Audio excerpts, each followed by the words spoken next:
اعوذ باللہ من الشیطان اللعین الرجیم بسم اللہ الرحمن الرحیم الحمد للہ ذی المن والإحسان وذی العز والسلطان الذي خلق الإنسان وعلمه البيان والصلاة والسلام على نبي الإنس والجان الإمكان وأبي الأكوان رحمة على الخلق من الرحمن سیدنا و مولانا ابی القاسم محمد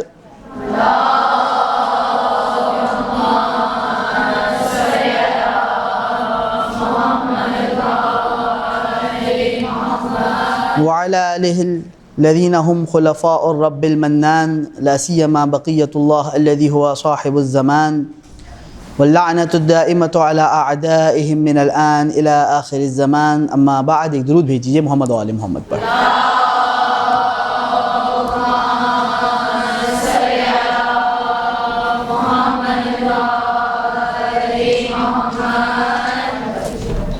جو کچھ تاخیر ہوئی اس پر میں معذرت چاہتا ہوں.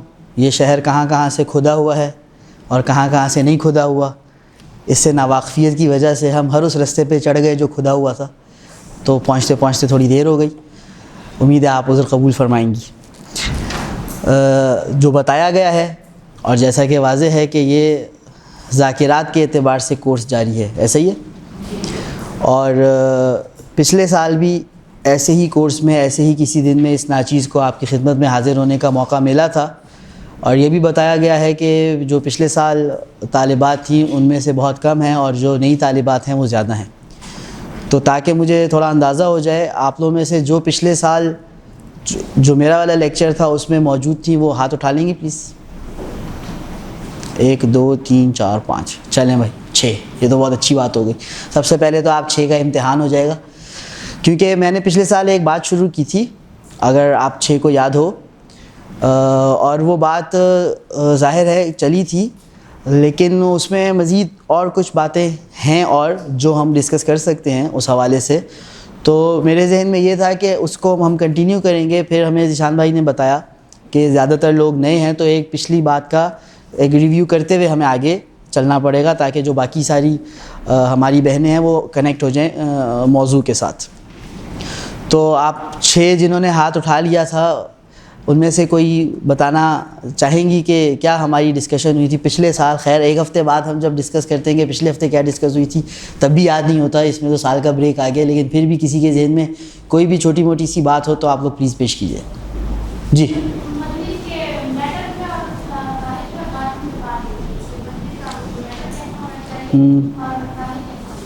میٹر اور ظاہر کیسا ہو؟ ویری گڈ، بہت اچھی بات ہے. ٹاپک آپ نے بالکل اچھے سے یاد دلا دیا.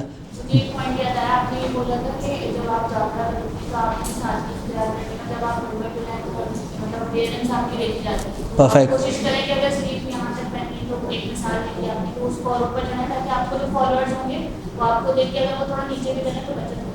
بالکل بالکل، بہت اچھی بات، ماشاء اللہ. اور کسی کو کچھ یاد آ رہا ہے؟ جی ہاں، کیا بات ہے. یہ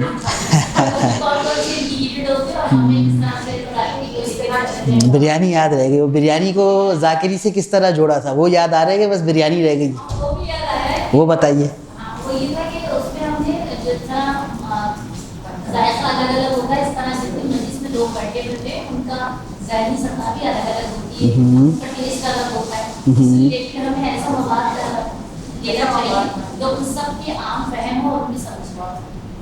بالکل ایسے ہی ہے. اور کچھ؟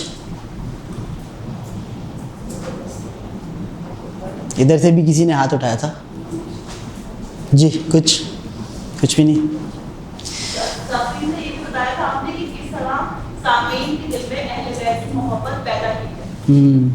صحیح. ایک مرتبہ صاحب اپنے لیے درود بھیج دیجیے محمد و آل محمد.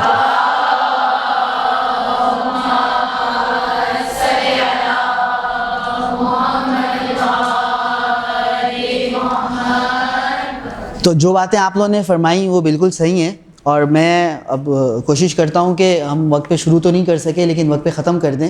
اس لیے میں بہت تیزی سے جو باتیں میں نے پچھلی دفعہ آپ لوگوں کے ساتھ ڈسکس کی تھیں اس کو سمجھ لیں ایک فہرست کی صورت میں یا ایک انڈیکس کی صورت میں ریپیٹ کر دیتا ہوں.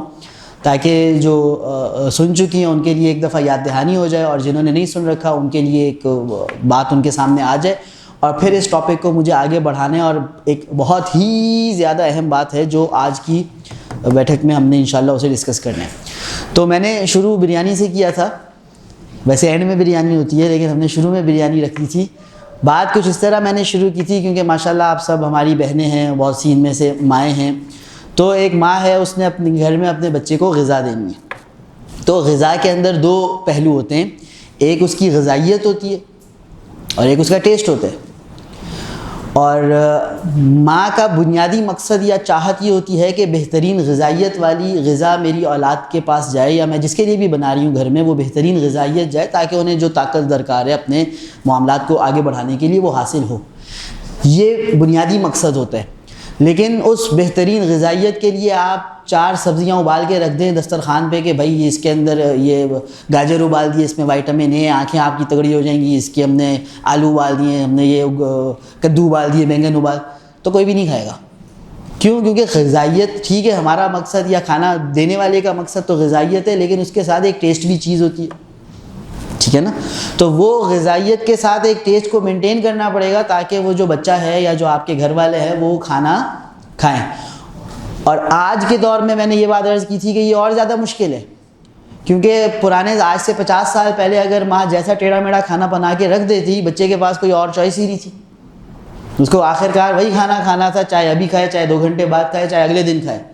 لیکن آج کے دور پہ اگر بچے کے سامنے آپ نے کوئی ٹیڑھا میڑھا کھانا رکھ دیا، بچہ اپنا فون نکالے گا، فوڈ پانڈا کھولے گا، ایک بہترین ٹیسٹ والی چیز آرڈر کر دے گا جو غذائیت میں نہ صرف 0 ہوگی بلکہ نیگیٹو ہوگی۔ کچھ یاد آ رہا ہے؟ تو یہ بات رکھنے کے بعد میں نے یہ عرض کیا تھا آپ کے سامنے کہ جو ہم مجلس پیش کرتے ہیں، کوئی بھی مجلس پیش کرنے والا وہ بھی اس غذا کی طرح ہے۔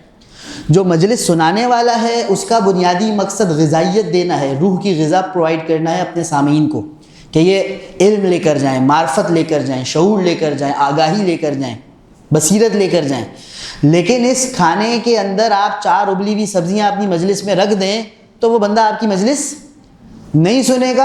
اچھا پرانے زمانے میں بھائی ایک ہی امام بارگاہ یا کوئی چھوٹا سا گاؤں دیہات ہے، ایک ہی امام بارگاہ، ایک ہی مجلس ہے، خواہ نہ خواہ یہی سنے گا۔ لیکن ہمارے جیسے شہر میں جہاں 10 جگہوں پر 10 مجلسیں ہو رہی ہیں، اور ایک سے ایک ایسے ذائقے والی مجلسیں ہو رہی ہیں کہ جس کے اندر غذائیت نہ صرف 0 ہے بلکہ نیگیٹو ہے، وہ دین بگاڑ رہے ہیں، وہ عقائد خراب کر رہے ہیں، وہ لوگوں کی فکر کو برباد کر رہے ہیں، تو ایسی مجلسیں بھی اویلیبل ہیں۔ اور اس کے پاس تو فون پہ بھی کیا کیا کچھ اویلیبل ہے، جس میں کہیں غلو ہے، جس میں کہیں کیا ہے کیا نہیں ہے۔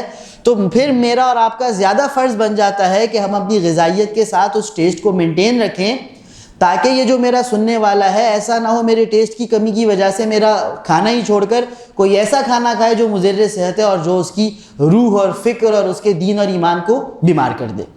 یہ میں نے بیسک آپ کے سامنے سوچ رکھ کر پھر میں نے یہ عرض کیا تھا کہ اب جب کھانا ہے اس کے ٹیسٹ کو مینٹین کرنے کی کچھ الگ چیزیں ہوتی ہیں، اور اس کی غذائیت کو مینٹین رکھنے کے لیے کچھ الگ چیزوں کا خیال رکھنا پڑتا ہے۔ تو اسی طرح مجلس کے ٹیسٹ کو مینٹین رکھنے کے لیے ہمیں الگ چیزوں کا خیال رکھنا پڑے گا، اور اس کی غذائیت کو مینٹین رکھنے کے لیے ہمیں کچھ الگ چیزوں کا خیال رکھنا پڑے گا۔ شروع ہم نے کیا تھا ٹیسٹ کو۔ اب ٹیسٹ کا لفظ میں مثال کے طور پہ آپ کے لیے واضح ہے، میں خدا نہ خواستہ کوئی توہین یا جسارت نہیں کر رہا۔ جب ہم کھانے کے ساتھ کمپیئر کریں تو کھانے کا ٹیسٹ ہے، اس کے اندر بھائی مسالے ہونے چاہیے، آئل ہونا چاہیے، فلاں فلاں فلاں فلاں۔ اب ایک مجلس کب سننے والے کو لذیذ لگے گی، کب اسے لطف دے گی، جب ہمیں بعض چیزوں کا ہم نے خیال رکھا ہوگا۔ پھر اس پر ہماری پوری بحث چلی تھی، میں بہت تیزی سے دہرا دیتا ہوں۔ سب سے پہلی چیز جو ہماری ایک بہن نے بھی بیان فرمائی کہ مجلس، آپ کی مجلس سننے والا اس سے پہلے کہ آپ کی آواز اس کے کان میں جائے، آپ کی لکس اس کی آنکھ میں آتی ہے۔ تو اگر میں کوئی نامناسب سا لباس پہنا ہوا ہے، نامناسب لباس سے میری مراد میں یہ بھی شامل ہے کہ اس کا رنگ اچھا نہیں ہے، اس کا دکھنے میں اچھا نہیں ہے، وہ صحیح طرح پریس نہیں ہوا ہے، وہ کچھ بھی ہے، یا پھر وہ دینی معیارات کے مطابق نہیں ہے۔ اگر ایک خاتون مجلس پڑھ رہی ہے تو اس کی سلیوز پراپر نہیں ہے، اس کے ساکس پراپر نہیں ہے، اس کا جو چہرہ جتنا ڈھکا ہونا چاہیے اتنا نہیں ڈھکا، تو یہ سب سے پہلی غلطی ہو گئی۔ کیونکہ ابھی تو اس نے سننے سے پہلے آپ کو دیکھ کے first impression is the last impression اس نے لے لیا آپ سے کہ یار یہ ذاکرہ آ گئی ہیں، ڈھیلا ڈھالا سا انہوں نے دوپٹہ اوڑھا ہوا ہے، آستینیں ان کی بازو ان کی 2-2 انچ نظر آ رہی ہے، پیر میں ان کے موزے ہیں نہیں۔ تو یہ پہلا سٹیپ ہے. تو سب سے پہلا تو یہ مرحلہ ہے, اور اس میں میں نے عرض کیا تھا کہ سب سے آسان اور بہتر طریقہ ہے سادگی. کوئی ڈیزائن والے کپڑے نہ ہو, کوئی ڈیزائن والی شال نہ ہو, ایون کلرڈ بھی نہ ہو. بلیک مجلس ہے نا, مجلس غم کے لیے ہوتی ہے, سر سے پیر تک بلیک. آپ نے سر پہ جو اوڑھ رکھا ہے, جو بھی چیز ہے, مکنا ہے, دوپٹہ ہے, واٹ ایور, آپ کا جو ڈریس ہے, آپ کی سلیوز ہیں, آپ کے ساکس ہیں, بلیک سمپل پلین. یہ سب سے بیسٹ آپشن ہے, جو اور سب سے بیسٹ اثر بھی رکھتا ہے سننے والے کے اوپر. اس کے بعد اب وہ سننا جو شروع کرے گا, تو سب سے پہلے یہ آپ لوگ اگر لکھنا چاہیں تو لکھتے رہیں, نہیں تو انشاءاللہ آپ کو ریکارڈنگ بھی پرووائڈ ہو جائے گی. تو پہلی چیز آپ کا لباس سادہ اور کالا اور شرعی معیارات کے عین مطابق. دوسری بات, سب سے پہلی بات جو آپ کا سامنے سننا شروع کرتے ہیں, دیٹ از یور خطبہ. تو خطبہ عربی میں پڑھا جاتا ہے, رائٹ؟ تو پھر عربی کو عربی میں پڑھنا ہے. میں پنجاب سے ہوں تو میں پنجابی میں خطبہ نہ پڑھوں, میں عربی میں خطبہ پڑھوں, میرا عربی لہجہ ہو, میرے عربی ایکسنٹ ہو, میرے الفاظ کی ادائیگی عربی میں ہو. تو یہ دوسرا سٹیپ آ جاتا ہے. اور پھر اس میں آپ جانتے ہیں جب عربی کی بات ہے تو زبر زیر پیش میٹر کرتے ہیں. اگر میں خود صرف اور نحو پڑھی ہوئی ہوں تو مجھے خود کو پتہ ہے کہ کہاں کس طرح کیا لفظ ادا ہونا ہے. اگر میں نے نہیں پڑھ رکھا تو میں کسی عالم دین سے جو یہ امور جانتے ہیں ایک خطبہ ری چیک کروا کے اسے پراپر رٹا لگا لوں کہ اس میں زبر زیر پیش اوپر نیچے نہ ہو. یہ میٹر کرتے. خطبے کے بعد اب آپ کی جب بات شروع ہوگی تو پھر سب سے پہلے چیز آ جائے گا آپ کا ٹاپک. تو آپ کا جو مناسبت ہے اس سے ٹاپک میچ کرنا چاہیے. یہ ایسے ہی ہے, مثال کے طور پہ میں مثال دے دیتا ہوں. مثال کے طور پہ ایک بیٹھک ہے, ایک گیدرنگ ہے جی, رات کو آپ سمندر پہ کھانا کھانے گئے ہیں تو بھائی وہاں پہ باربیکیو ہونا چاہیے. آپ کسی پکنک پہ گئے ہیں, کوئی فارم ہاؤس گئے ہیں یا ہاکس پے پہ گئے ہیں, کھانے میں یہاں پر جشتا ہے کہ باربیکیو ہونا چاہیے. اب وہاں پر اگر آپ حلیم کر دیں گے تو بے شک حلیم کتنی ٹیسٹی کیوں نہ ہو, لیکن اس جگہ کے ساتھ میچ, یہاں حلیم کا تک نہیں بنتا. اسی طرح آپ مثال کے طور پہ مجلس پڑھ رہے ہیں امام علی نقی علیہ الصلوۃ والسلام کی,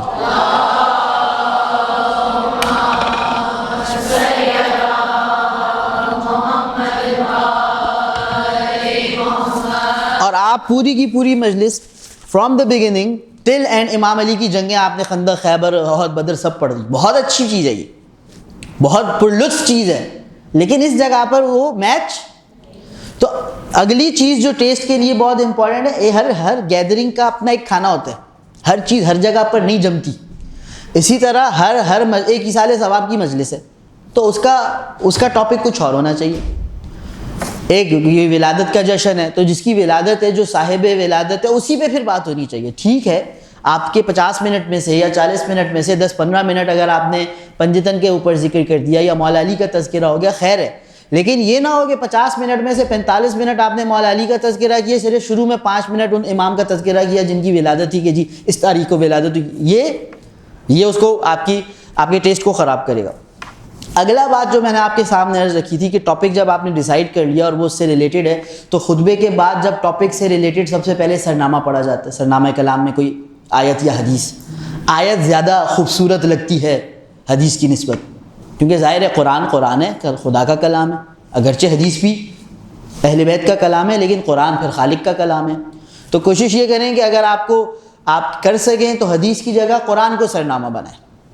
اور پھر میں نے اس میں بھی عرض کیا تھا کہ دیکھیں, روز آپ آئیں مدرسے اور آپ کو کیک جوس نیاز میں دے دیا جائے, مجھے نہیں پتہ یہاں کوئی نیاز ملتی ہے کہ نہیں, تو ٹھیک ہے آپ کو کیک جوس ملے گا, آپ کھائیں گے, آپ خوش ہو جائیں گے. کسی دن آپ آئیں اور کوئی ڈفرینٹ چیز مل جائے تو اس کا لطف الگ ہوگا.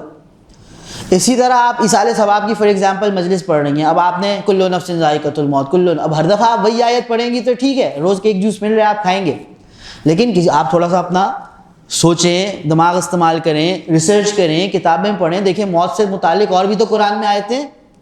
تو اب جب ایصال نفات کی مجلس ہو رہی ہے, پبلک سن رہی ہے کل نفس ذائقۃ الموت, دیٹ از فائن, لیکن جس دفعہ اسے کوئی ڈفرینٹ موت کے اوپر قرآن کی آیت سننے کو ملے گی تو یہ اسے زیادہ کھینچے گی اپنی طرف, یہ اسے زیادہ لطف دے گی کہ یار آج ڈفرینٹ چیز سننے کو مل رہی ہے.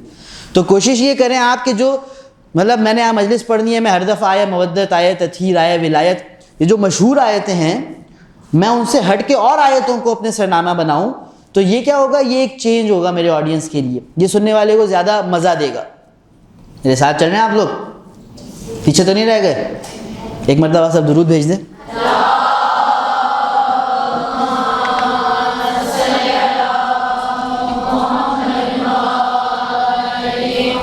پھر اس کے بعد جب آپ کی آیت پڑھ لی, خطبہ پڑھ لیا, ٹاپک آپ نے ایک دم پرفیکٹ سلیکٹ کیا اپنے اوکیزن سے مطابقت رکھنے والا, اس کے بعد اب آپ کی مین تقریر آ رہی ہے. مین تقریر کی ایک تو نمبر 1 وہ ٹاپک پر ہی ہو. یہ نہیں آپ نے کہا میری آج کی گفتگو کا عنوان ہے اخلاص, اور اخلاص پر آپ نے ایک لفظ نہیں بولا, آپ ادھر دنیا جہان کی کہانیاں سنا کے چلے گئے. تو یہ ایسے ہی آپ نے سب کو دعوت دی, آج باربیکیو پارٹی ہے, گھر بلا کے دال چاول کھلا دی, تو کوئی خوش نہیں ہو کر جائے گا. بھائی کہا تھا وہ تو کھلاتے نا, وہ ایک انسان ذہن بنا لیتے, موڈ بنا لیتے. تو یہ تو آپ کا ٹاپک کے اوپر گفتگو رہنی چاہیے, پوائنٹ نمبر 1. پوائنٹ نمبر 2, آپ کی گفتگو کے جو پارٹس ہیں, بھائی کوئی آیت ہے, کوئی حدیث ہے, کوئی واقعہ ہے, کوئی روایت ہے, کوئی عالم دین کا واقعہ ہے, ان کو آپس میں خوبصورت طریقے سے جوڑیں. یہ بکھری بکھری چیزیں نظر نہ آئیں. پھر وہ جو بریانی والی مثال تھی, یہاں پر پھر سے اس کو ہم استعمال کر سکتے ہیں. بھائی آپ کو بریانی بنانی ہے تو یہ تو نہیں نا طریقہ, آلو پتہ نہیں آلو ڈالتے ہیں بعض لوگ نہیں ڈالتے, گوشت ٹماٹر پیاز چاول سب پتیلے میں ڈالیں, چلائیں اور بولیں اب جی بریانی بن جائے گی. ایک طور طریقہ ہوتا ہے, بھائی پہلے یہ چیز ڈالی جائے گی, پھر یہ چیز ڈالی جائے گی. ایک ترتیب سے جب بنتی ہے تو وہ لذیذ بریانی نکلتی ہے. اسی طرح آپ کی تقریر کے جو اجزاء ہیں, جو اس میں واقعات آپ نے ڈالنے ہیں, جو اس میں روایات ڈالنی ہیں, جو آیات ڈالنی ہیں, جو بھی چیزیں ہیں, ان کو ایک ترتیب سے آپس میں جوڑیں کہ سننے والے کو ایک کنیکٹیوٹی فیل ہو کہ ہاں جی یہ گفتگو یہاں سے شروع ہوئی اور پھر یہاں سے ہوتے ہوتے یہاں پر آئی اور پھر یہاں سے ہوتے ہوتے یہاں پر آئی. ایک اس میں ترتیب نظر آئے. جب نظر آئے گی تو خوبصورت دکھے گی. مثال کے طور پہ فار ایگزامپل میں نے مولا علی علیہ السلام کی زندگی پر گفتگو کرنی ہے. اب میں گفتگو کرنا شروع کروں, اب مولا علی کے بارے میں تو بہت ساری باتیں کی جا سکتی ہیں. میں مثال دے رہا ہوں کہ بے ڈھنگی تقریر کیسے ہو سکتی ہے اور ڈھنگی کیسے ہو سکتی ہے. میں شروع کروں اور مولا علی کے واقعات بیان کرنا, اور جو مولا علی کے علمی خطبے ہیں یا جو مولا علی نے فیصلے سنائے ہیں خلفاء کے زمانے میں وہاں سے بات شروع کروں کہ مولا کا علم ایسا کہ یہ فیصلہ سنایا اور یہ فیصلہ سنایا اور یہ فیصلہ سنایا. اب یہ کب کی بات ہو رہی ہے؟ یہ رسول خدا کے اس دنیا سے جانے کے بعد کی بات ہو رہی ہے, 11 ہجری سے 36 ہجری کے درمیان کی, اسی 3 خلفاء کا جو دور تھا. اس زمانے کے میں نے مولا کے 4 واقعات سنا دیے. اب میں بولوں اور میں بھی اس کے بعد چلا جاؤں بدر سنانے. بدر کب ہے؟ 2 ہجری میں. اس کے بعد میں آ جاؤں مولا علی کی جنگ صفین سنانے میں, وہ کب ہے؟ مان لیں 37 ہجری میں, ناٹ ایگزیکٹلی 37 ہجری میں شاید. اب میں مولا کا ایک واقعہ, پھر میں چلا جاؤں مولا مولود کعبہ تھے وہ 30 عام الفیل میں. پھر میں چلا جاؤں دعوت ذوالشیرہ پر جب مولا 13 سال کے ہیں. تو یہ خوبصورت نہیں دکھے گا. لیکن اگر میں ایک ترتیب سے لے کے چلوں, میں اپنی گفتگو کو بانٹوں کہ بھئی مولا علیہ السلام کی زندگی کے کئی حصے کیے جا سکتے ہیں. پہلا دور مکہ کی زندگی کا دور, دوسرا دور مدینہ کی زندگی کا دور رسول خدا کے ساتھ, تیسرا دور خلفائے ثلاثہ کا دور, چوتھا دور مولا کی ظاہری خلافت کا دور. اب میں سیکوینس سے پیچھے سے لے کر ایک جو مجھے اپنی باتیں رکھنی ہیں اس ترتیب کے ساتھ میں ان مولا کی ولادت بیان کروں. ولادت کے بعد دعوت ذوالشیرہ آئے گی, دعوت ذوالشیرہ کے بعد مدینہ میں جنگیں آئیں گی, مدینہ کی جنگوں کے بعد رسول خدا کی اس دنیا سے رخصت ہونا آئے گا, مولا علی کا وہاں پر کردار آئے گا, پھر خلفائے ثلاثہ کے دور میں مولا کا کیا کردار رہا, پھر ظاہری خلافت کے بعد مولا کی کیا جنگیں, ایک سیکوینس کے ساتھ. یہ خوبصورت دکھے گا, یہ اچھا لگے گا.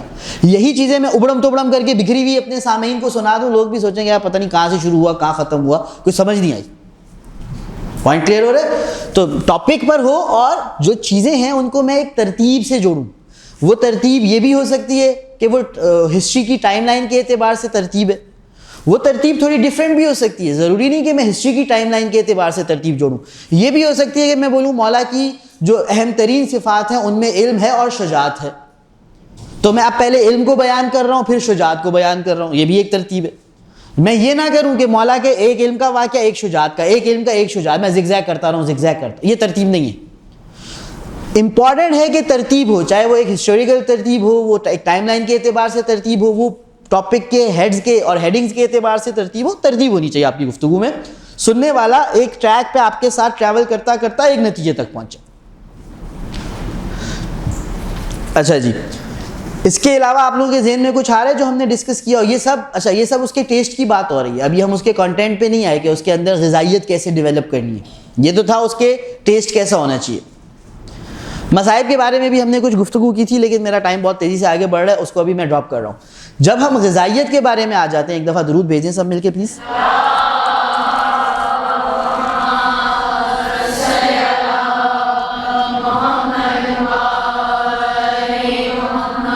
اچھا، ہماری بات کے دوران اگر کہیں بھی آپ کو کوئی سوال پیش آئے، کوئی چیز کلیئر نہ ہو تو آپ روک کے بھی پوچھ سکتی ہیں. جب غذائیت کی بات آتی ہے تو دیکھیں، اب ایک ماں ہے، اس نے اپنے بچے کو کھانا دینا ہے. کھانے میں گوشت جانا چاہیے نہیں جانا چاہیے؟ گوشت جانا چاہیے. روایات میں بھی آیا کہ جو 40 دن میں ایک دفعہ بھی گوشت نہ کھائے تو مضمون روایت مفہوم کہ دل سخت ہو جاتا ہے. تو گوشت، بہرحال گوشت کھانا چاہیے. گوشت میں پروٹینز ہوتے ہیں، ضروری ہے ہمارے جسم کے لیے. لیکن گوشت کی کوالٹیز ہوتی ہیں. ہمارا شہر ماشاءاللہ، پہلے تو کون سے جانور کا گوشت ہے، پہلی بات تو یہ آ جاتی ہے. پھر وہ پتہ نہیں پانی والا گوشت ہے تو بغیر پانی والے گوشت ہے. وہ ہمارے جو ہیں گوشت والے، انہوں نے بڑا محنت کی ہوئی ہے اس کام پہ.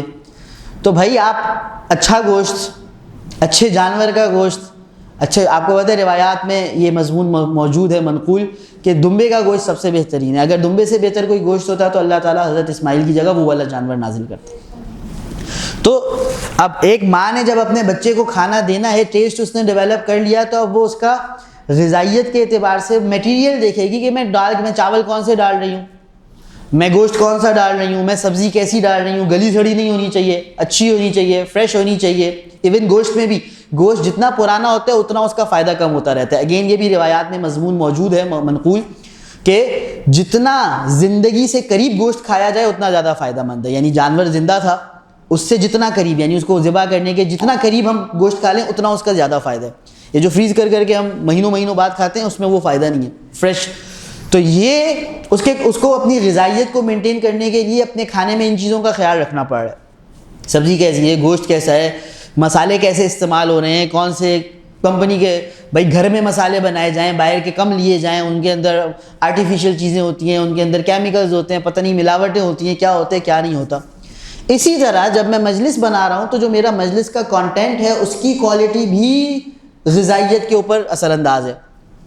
کہ میں جو حدیث پڑھ رہا ہوں، یا میں جو واقعہ پڑھ رہا ہوں، یا میں جو روایت پڑھ رہا ہوں، یہ کہاں سے آئی ہے. یہ ہم اپنے کھانے کی مثال سے جوڑ کے رکھیں. کس دکان سے خریدی گئی ہے؟ کسی بھروسے والے کسائی سے میں گوشت لے کر آ رہا ہوں، یا ایسے ہی کسی سے بھی لے لیے، پتہ نہیں وہ مجھے تو کہہ رہا ہے فریش گوشت ہے، اس کے پاس 6 مہینے پرانا پڑا ہو. I don't know. تو کانٹینٹ کے حوالے سے یہ ایک بہت طویل سفر ہے کہ میں اپنی مجلس کے مواد کو ایک بہتر انداز میں، یعنی بہترین مواد کلیکٹ کروں. یہ بہت طویل سفر ہے. یعنی کہ اس کی الگ الگ سٹیجز ہیں. ایک سٹیج بالکل بگنر سٹیج ہے. پھر جیسے جیسے انسان کے علم میں، شعور میں، خاص کر جو علم رجال اور علم حدیث ہے اس کے حوالے سے اس کی معلومات بڑھتی رہتی ہیں، تو اسے اندازہ ہوتا رہتا ہے کہ یار یہ تو میں بہت اچھا گوشت سمجھتا تھا، یار اس میں تو یہ پرابلمز ہیں، اس سے بھی زیادہ اچھا گوشت ہونا چاہیے میرے کھانے کا، ورنہ یہ والا گوشت جس کے بارے میں کل تک سمجھتا تھا یہ تو بڑا بہترین ہے صحت کے لیے، اس میں بھی 2-4 نقصان دہ باتیں موجود ہیں. تو یہ طویل سفر ہے. اس طویل سفر میں دہائیاں لگتی ہیں. یہ 1-2 لیکچر کی بات نہیں ہے، یہ دہائیوں کی بات ہے. اور اس میں بہت ایک اسپیشلائزیشن چاہیے، کتابوں کو جانچ پڑتال، مؤلفین کی جانچ پڑتال. تو وہ یقیناً آپ سے ایکسپیکٹ نہیں کیا جائے گا کہ اس کی بلندیوں تک پہنچا جائے. لیکن جو ایک منیمم لیول ہے اس میں 2 باتیں آ جاتی ہیں. منیمم لیول میں کتنی باتیں آ جاتی ہیں؟ اور یہ میں نے لاسٹ ایئر بھی پیش کی تھی. پہلی بات، کبھی بھی سنی ہوئی بات مجلس میں نہیں پڑھیں، چاہے آپ نے کسی سے بھی سنی ہو. سنی ہوئی بات مجلس میں پڑھنا یہ منیمم لیول ہے کہ یہ غلطی ہے، بہت بڑی غلطی ہے. چاہے وہ کسی سے بھی سنی ہو اور چاہے وہ جتنی بھی مشہور ہو. میں آپ کو ایگزامپل دیتا ہوں. غدیر میں کتنے لوگ تھے رسول خدا کے سامنے؟ ہیں 1.25 لاکھ. سب یہی پڑھتے ہیں. لیکن آپ نے اگر جشن پڑھنا ہے، مجلس پڑھنی ہے، تو 1.25 لاکھ کا فگر آپ کی زبان سے نہیں نکلنا چاہیے جب تک آپ نے کسی کتاب میں 1.25 لاکھ نہیں پڑھا. بے شک پچھلے بچپن میں پچھلے 30 سال میں نے جتنے جشن مجلسیں سنی ہیں سب نے 1.25 لاکھ کا ہے. مولا حسین کے برخلاف یزید کی کتنی فوج تھی؟ 9 لاکھ. یہ 9 لاکھ جب تک میں نے کسی کتاب میں نہیں پڑھا میری زبان سے ممبر سے نہیں نکلنا چاہیے, چاہے میں بچپن سے 9 لاکھ سنتا آ رہا ہوں. سمجھ رہی یہ بات آپ؟ دس از دا منیمم لیول. میں ابھی کہہ رہا ہوں کسی کتاب, اس کے اپر لیول کیا ہے کہ بھائی کون سی کتاب. ہر کتاب کوئی قرآن نہیں ہوتی, کتابوں میں بھی بڑی بڑی غلطیاں ہیں. ہر مؤلف کوئی معصوم نہیں ہوتا, مؤلفین کے مقام میں فرق ہے.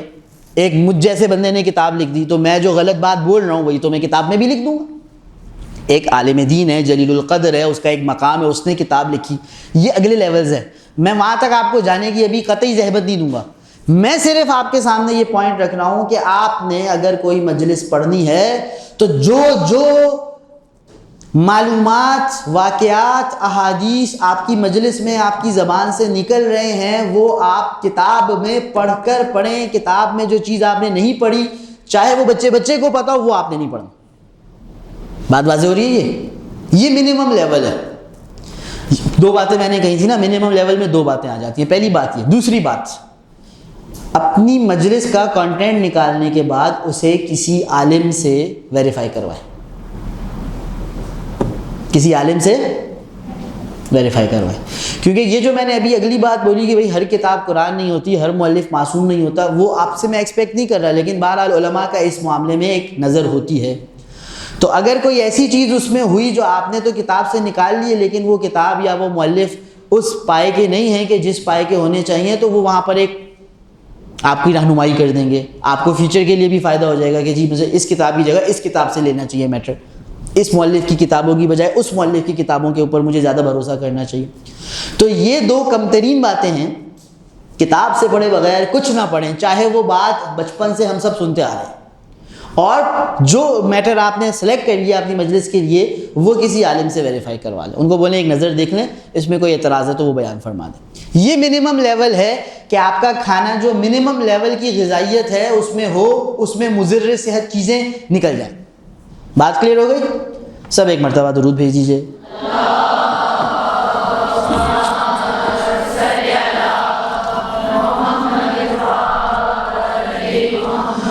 یہ تھا ہماری پرانی گفتگو کا خلاصہ. اگر اس سے متعلق آپ لوگ کچھ کہنا چاہتے ہیں, کچھ بتانا چاہتے ہیں, کچھ پوچھنا چاہتے ہیں, کوئی اعتراض کرنا چاہتے ہیں, کچھ بھی آپ کے ذہن میں ہے تو آپ جی. آپ نے بولا کہ اشرے کی آپ نے بولا کہ مجلس میں نا اس کی مجلس کو اس کا میٹر بیان کریں. تو اشرے کی مجلس میں جیسے عمر محمد کی ہو گئی, علی اکبر کی ہو گئی, تو ہم ضروری ان کا بیان کریں کہ یہ بہت اچھا آپ نے سوال کیا.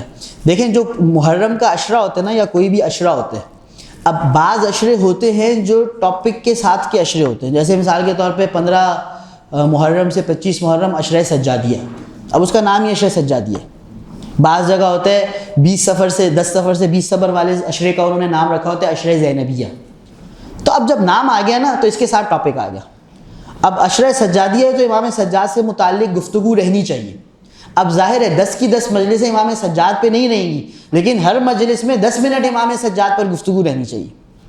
ٹھیک ہے, 10 کی 10 مجلسیں بی بی زینب پر نہیں رہ سکتی, لیکن ہر مجلس میں 10 کی 10 مجلسوں میں منیمم ایک, میں آپ کو اس کا ایک طریقہ منیمم یہ ہے, عشرہ سجادیہ میں ہر مجلس میں آپ امام سجاد کی ایک حدیث بیان کریں کہ بھائی یہ عشرہ سجادیہ کا اس کا نام ہے نا, تو یہ نام مینٹین چلتا رہے کہ اس میں امام سجاد کا آ رہا ہے, تذکرہ آ رہا ہے, چاہے ان کی ایک حدیث بیان کر دیا آپ نے, ٹاپک آپ نے کچھ بھی رکھا ہے, لیکن آپ ایک حدیث مصائب سے پہلے یا مجلس کے بالکل ابتدا میں کہ جی عشرہ سجادیہ ہے, تو امام سجاد کے نام کی برکت کے لیے ہم اس کو حاصل کرنے کے لیے امام سجاد کی ایک حدیث سے گفتگو شروع کریں گے اور پھر ہم اپنے موضوع پہ آ جائیں گے. باقی آپ کا ظاہر عشرے کے لیے موضوع زیادہ وسیع موضوع لیا جا سکتا ہے, کیونکہ آپ کے پاس 10 دن ہیں, آپ اس کو اچھی طرح سے اس کے ایک ایک پہلو پر گفتگو کر سکتی ہیں, اس کو ایکسپلور کر سکتی ہیں, ایک اچھا رزلٹ دے سکتی ہیں اپنے سننے والوں کو. تو عشرے کا آپ نے امامت موضوع رکھا ہے, کوئی عقائدی موضوع رکھا ہے, کوئی ہسٹوریکل چیز کو موضوع رکھا ہے, لیکن اگر اس عشرے کا کوئی نام آ رہا ہے تو وہ نام تھوڑا بہت صحیح 5-10 منٹ کی حد تک صحیح ہر مجلس میں مینٹین ہوتا رہے.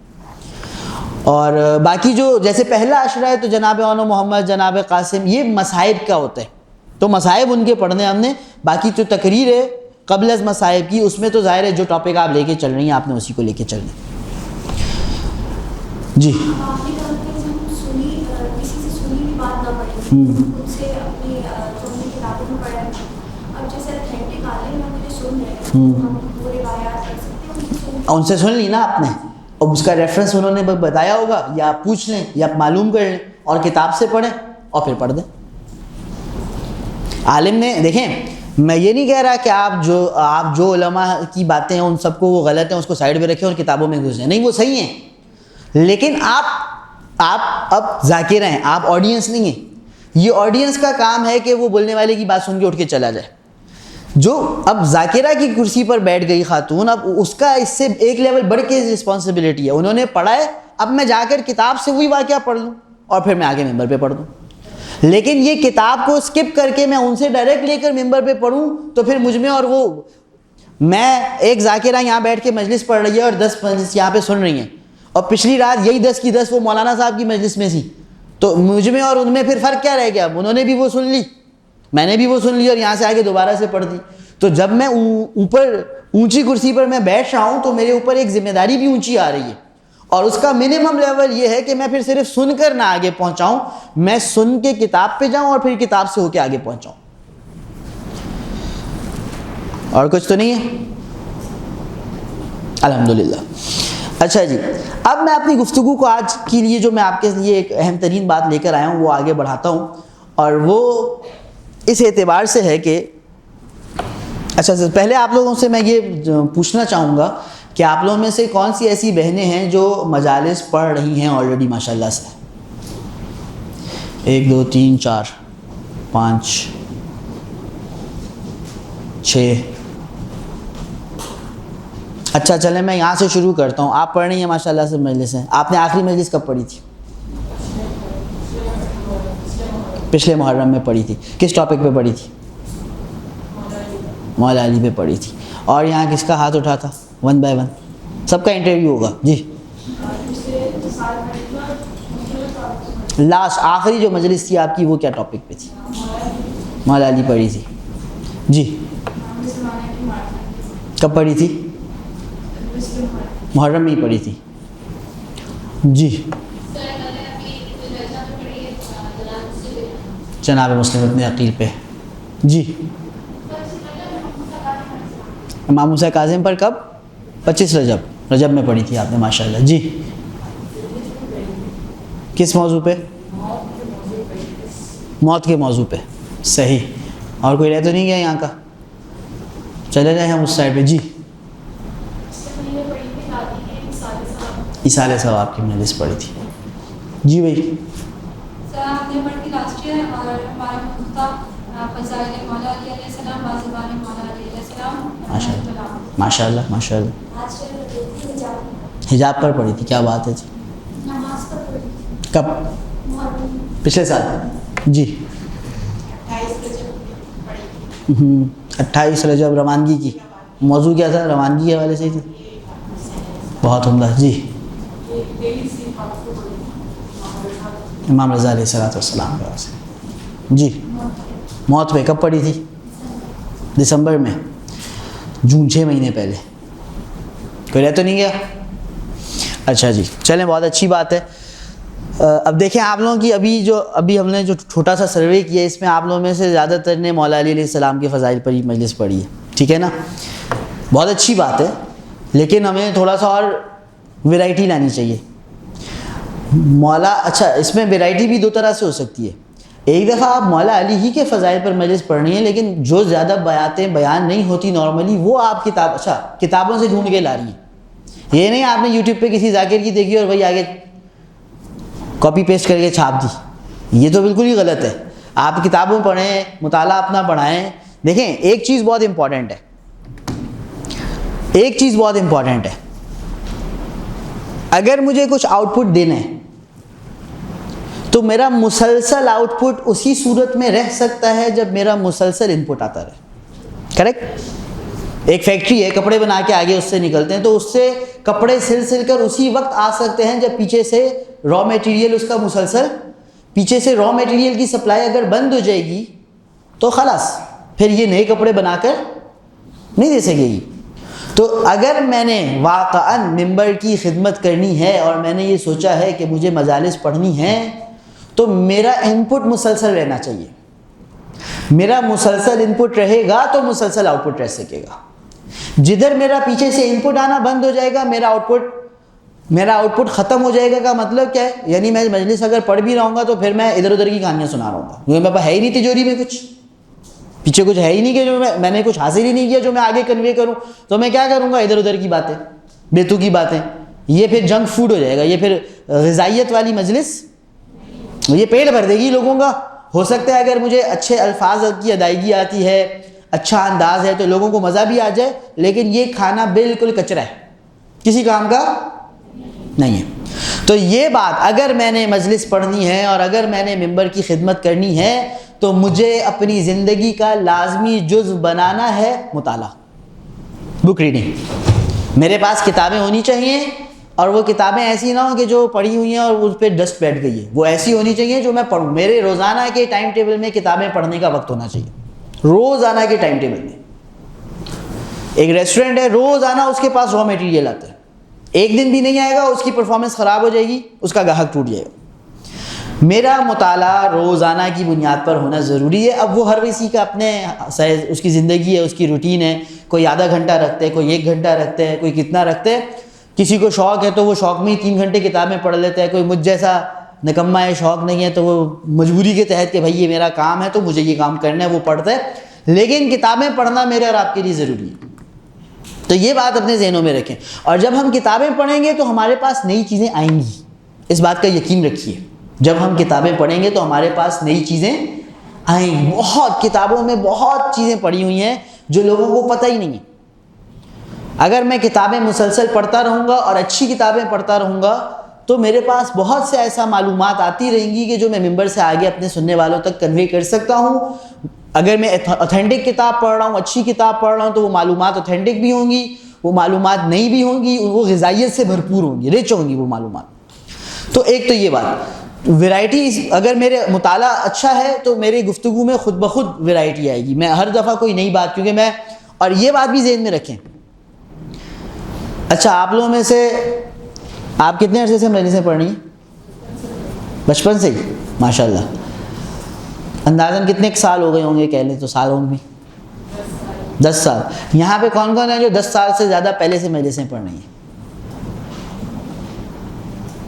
پڑھتی بھی پہلے جب بچپن تھا تو دیکھ کے پڑھتی تھی, شوق سے اب جو سیکھنے کی وہ کی ہے نا کہ سیکھ کے پڑھیں تو وہ لاسٹ ایئر سے. ویسے پڑھتی تھی پہلے آپ دیکھ کے؟ مسائل تو پڑھ لیے جاتے ہیں بنا دیکھ کے, لیکن وہ فضائل بھی میں پڑھ لیتی ہوں, لیکن ایک پریکٹس ہوتی ہے نا. چلیں انشاءاللہ اللہ تعالیٰ توفیق عطا فرمائے, وہ بھی آئے گی مزید. جی پیچھے کوئی آپ بھی, کون لوگ ہیں جو 5 سال کی رینج ہو گئی ہے انہیں پڑھتے ہوئے؟ کون لوگ ہیں جو 1.5-2 سال کی رینج پر ہیں؟ اور جنہوں نے ہاتھ نہیں اٹھایا وہ کیا کب سے, حضرت آدم کے زمانے سے پڑھ رہے ہیں؟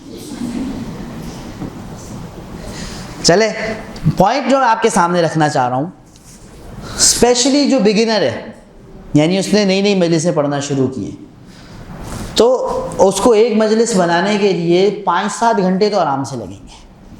اگر وہ کاپی پیسٹ نہیں کر رہا, وہ مجلس بنا رہا ہے. دیکھیں میں نے بریانی بنانی ہے نا, ایک دفعہ میں کال کرتا ہوں باہر سے بریانی لے کے رکھ دیتا ہوں, میں نے بنائی ہے جی, یہ اس میں تو مجھے کچھ بھی نہیں لگے گا. ایک دفعہ میں خود بریانی بناتا ہوں تو بریانی بنانے میں 2 گھنٹے تو لگ ہی جاتے ہیں میرے خیال سے, اگر میں صحیح بتا رہا ہوں تو. پچھلی دفعہ میں نے آپ کو ریسیپی بتائی تھی, اس دفعہ میں آپ کو ٹائم بتا دیتا ہوں.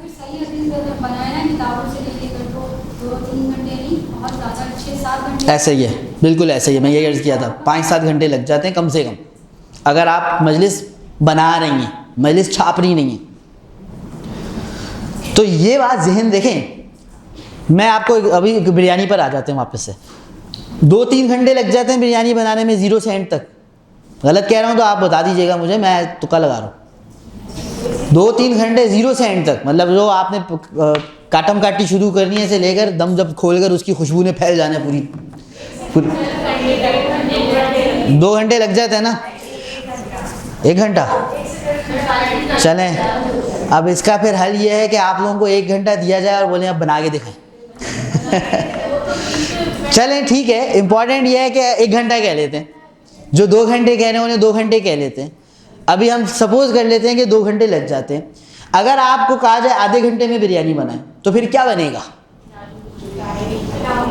جو کچھ بھی بنے گا وہ بریانی. اسی طرح یہ میں جو آپ کے سامنے کہہ رہا ہوں بھائی دیکھیں ایک مجلس بنانے میں نا 5-7 گھنٹے تو لگ جاتے ہیں. اب اگر کوئی 1.5 گھنٹے میں مجلس بنا رہے تو آپ سوچ لیں یہ کیا بن رہا ہے. یہ ویسا ہی بن رہا ہے جیسے کوئی آدھے گھنٹے میں بریانی بنا کے رکھ دے. اب اس میں کیا ہی ہوگا پھر؟ سمجھ رہے ہیں آپ میری بات؟ کیوں میں یہ آپ کے سامنے بات رکھ رہا ہوں کہ میں اگر مجلس پڑھنے والا یا پڑھنے والی ہوں نا تو مجھے پتا ہونا چاہیے کہ میرے اس کام میں کتنا ٹائم لگنا ہے. کیوں پتا ہونا چاہیے؟ مجھے کل کو کوئی بولتے آغا صاحب مجلس پڑھنی ہے, ابھی رات کے بج رہے ہیں مان لیں 9, مجھے ایک بندہ کہہ رہا ہے آغا صاحب کل دوپہر کو 1 بجے مجلس پڑھنی ہے. مجھے پتا ہے کہ میری مجلس بنانے میں 5 گھنٹے لگتے ہیں, تو میں دیکھوں کہ کیا میں 9 بجے سے پہلے 5 گھنٹے نکال سکتا ہوں تو میں پڑھ لوں. اگر میں دیکھ رہا ہوں بھائی ابھی تو 9 بج رہے ہیں, ابھی تو میں تھکا ہوا اتنا ہوں, ابھی تو میں سو جاؤں گا, پھر میں فجر پہ اٹھوں گا, پھر مجھے ایک آدھ اور کام کرنا ہے, تو میں تو 2 گھنٹے سے زیادہ تو ٹائم نکال ہی نہیں سکتا. تو آدھے گھنٹے والی بریانی بنانے سے اچھا ہے بندہ بریانی کسی اور کو دے دے, بھائی آپ بنانے جس کے پاس ٹائم ہے. مجھے اور آپ کو جب پتہ ہوگا نا بھائی مجھے 5 سے 7 گھنٹے ایک مجلس کو دینے ہیں, تو پھر میں دن میں 6 مہینے سے نہیں پڑھوں گا. اگر میں دن میں 6 مہینے سے پڑھ رہا ہوں تو پھر میں کیا ہی مجلس بنا رہا ہوں. اچھا میں اس بات کو دہرا دوں, خدا نہ خواستہ کسی کی توہین نہ ہو جائے, یہ بگنرز کی بات ہو رہی ہے. ظاہر ہے جب انسان کا ایکسپیرینس بڑھتا رہتا ہے تو پھر 1 گھنٹے میں بھی بریانی بن جاتی ہے. جو بگنرز ہوتے ہیں وہ 2-3 گھنٹے لگا دیتے ہیں. تو مجلس بھی میں یہ اس لیے جملہ آپ کے سامنے رکھ رہا ہوں کہ کوئی یہ نہ سوچے کہ اب کسی مولانا کی انہوں نے دیکھا ہے کہ جی وہ 5 جگہ مجلسیں پڑھ رہے ہیں تو آپ فیصلہ کر دیں یہ تو بیتو کی ترین مجلسیں پڑھتے ہیں 5 کے 5. ایک ایکسپیرینس ہوتا ہے, اس ایکسپیرینس کے بعد جو کام ایک بگنر 3 گھنٹے میں کرتا ہے وہ آدھے گھنٹے میں کر لیتا ہے. پلس یہ کہ یہی بریانی جو آپ کو بنانی ہے اگر اس کے پیاز ٹماٹر پہلے سے کٹے ہوئے ہوں, لہسن ادرک کا پیسٹ پہلے سے بنا ہوا ہو, فلاں فلاں فلاں فلاں پہلے سے ہوا ہو, تو پھر اور آپ کا کام فاسٹ ہو جاتا ہے نا. تو جو بندہ دن میں 5 مجلسیں پڑھ رہا ہے اس نے یہ ساری چیزیں کاٹ کے وہ رمضان سے شروع ہوا ہے اپنے کام پہ, وہ اس کو پتہ ہے رمضان میں کہ میں نے محرم میں فار ایگزامپل 4 جگہ اشرے پڑھنے ہیں 5 جگہ, تو وہ اپنا سارا پیاز ٹماٹر کاٹ کے لہسن ادرک کا پیسٹ سب اس نے ریڈی رکھا ہوا ہے. اس کی بریانی آدھے گھنٹے میں بن جائے گی. تو میں جو آپ کو یہ کہہ رہا ہوں دوسروں کو جج کرنے کے لیے نہیں کہہ رہا, اپنی مینجمنٹ کے لیے کہہ رہا ہوں کہ آپ کو اگر پتہ ہے کہ آپ نے 7 گھنٹے لگا کے مجلس پڑھنی ہے تو آپ اتنے شارٹ نوٹس پہ مجلس نہ لیں, یا اتنی زیادہ مجلسیں نہ لیں کہ آپ ہر مجلس کا حق ادا نہ کر سکیں, پھر آپ کام چلاؤ والا کام کریں. ٹھیک ہے نا, برا کام کرنے سے اچھا ہے کہ انسان کام نہ کرے. کوالٹی زیادہ امپورٹنٹ ہوتی ہے کوانٹٹی سے. تو یہ کب اس کے لیے مجھے پتا ہو میری اوقات کیا ہے, کتنی دیر مجھے لگتی ہے ایک مجلس بنانے میں, کیا میں بنا سکتا ہوں. مجھے اگر 4 جگہ پڑھنے کا کہا جا رہا ہے کیا میں چاروں کے حق کی ادائیگی کر سکتا ہوں؟ کر سکتا ہوں, بہت اچھی بات ہے. نہیں کر سکتا تو جتنی میری بساط ہے اس سے زیادہ بڑی چھلانگ مارنے کی کوشش نہ کی جائے. ایک دفعہ درود بھیج دیجیے محمد و آل محمد پر.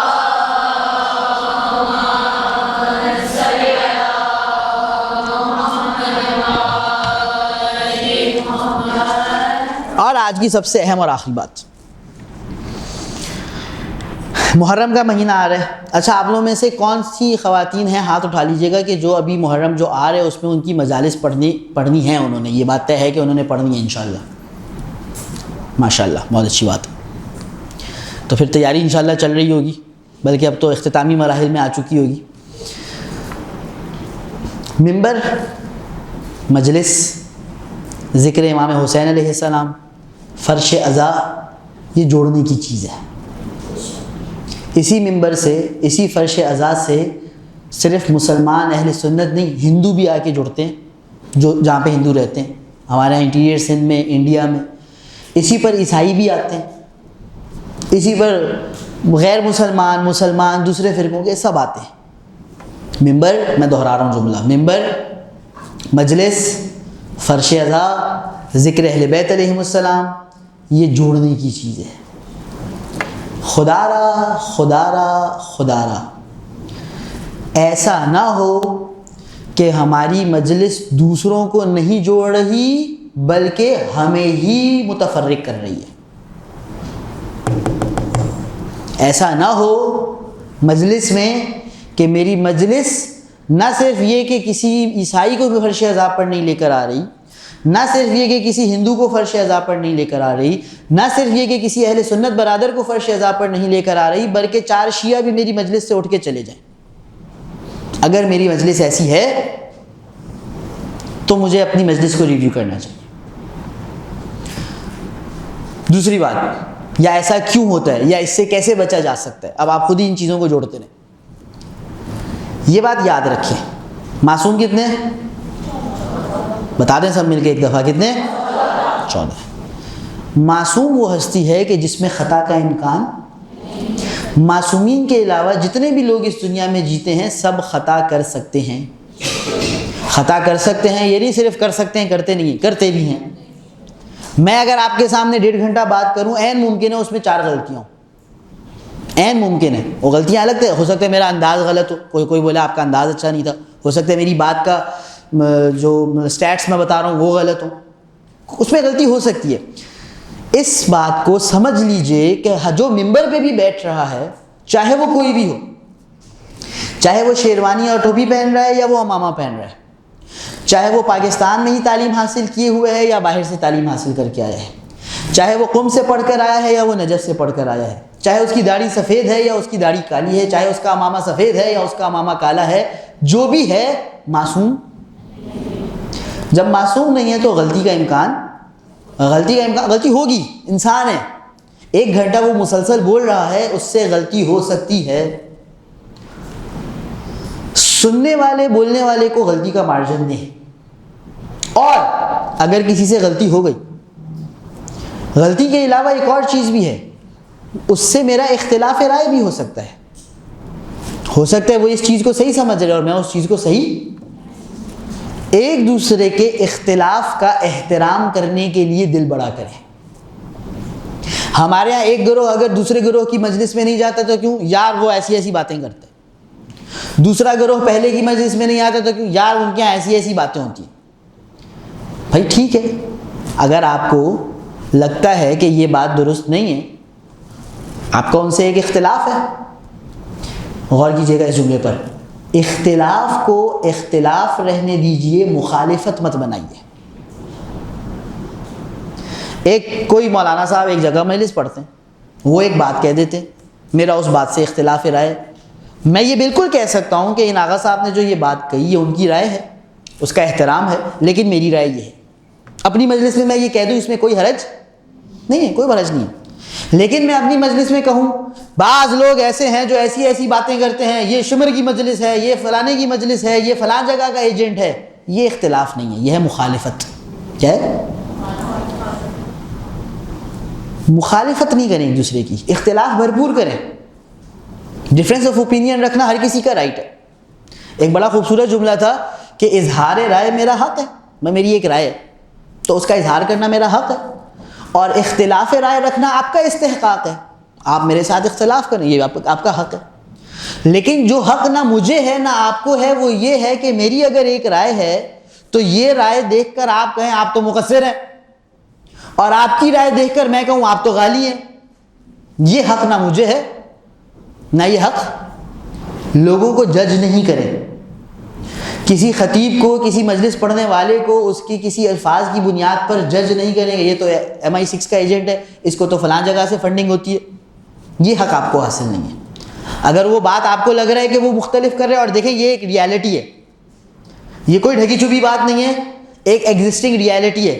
اس ریالٹی کے ساتھ ہمیں ڈیل کیسا کرنا چاہیے یہ ہمیں سیکھنا ہے.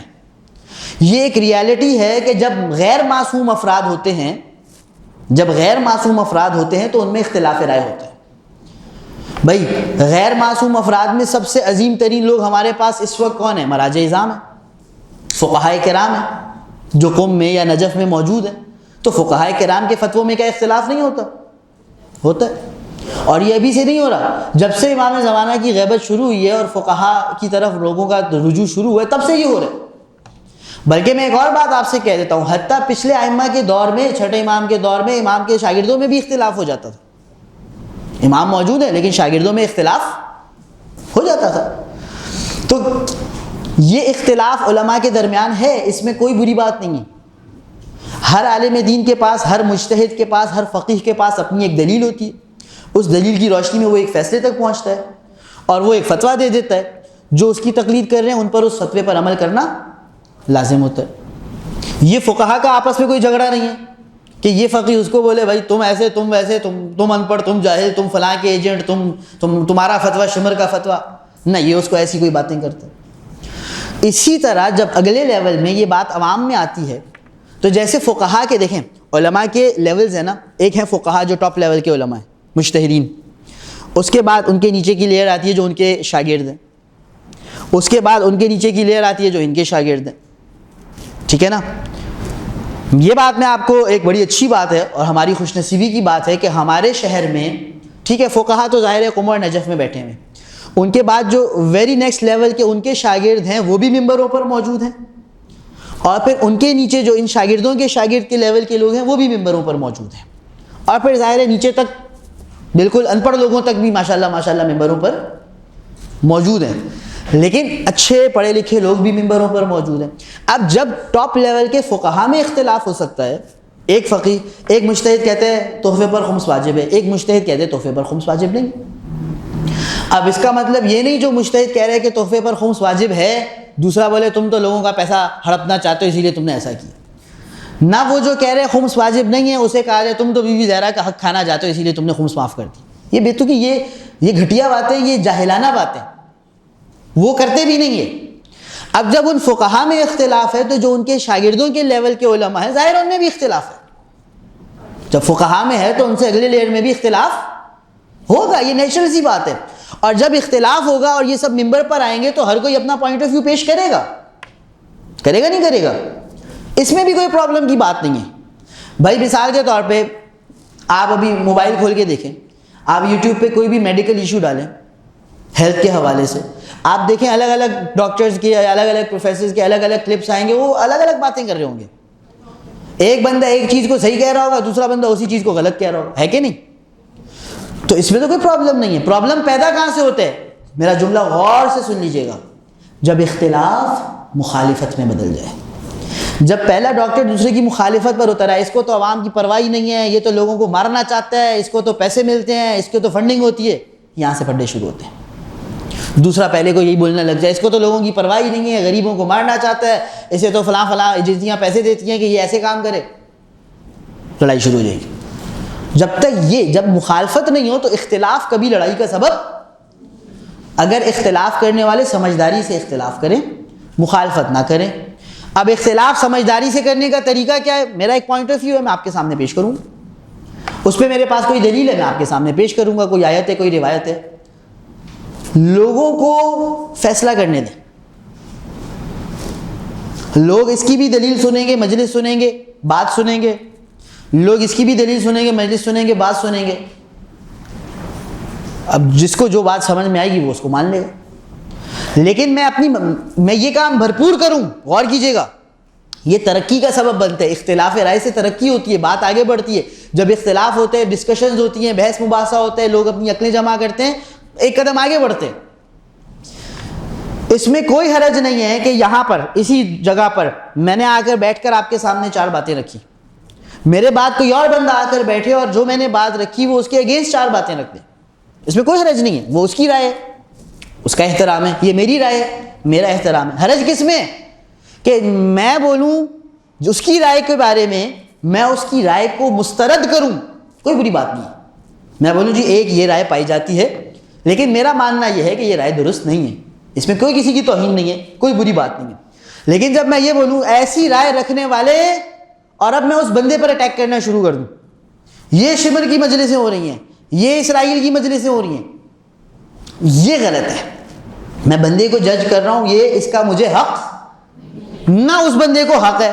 وہ میری رائے کو مسترد کرے, اس کے مد مقابل اپنی رائے پیش کرے, میری دلیل کو کمزور کرے, اپنی دلیل کو مضبوط کرے, کمپلیٹلی فائن.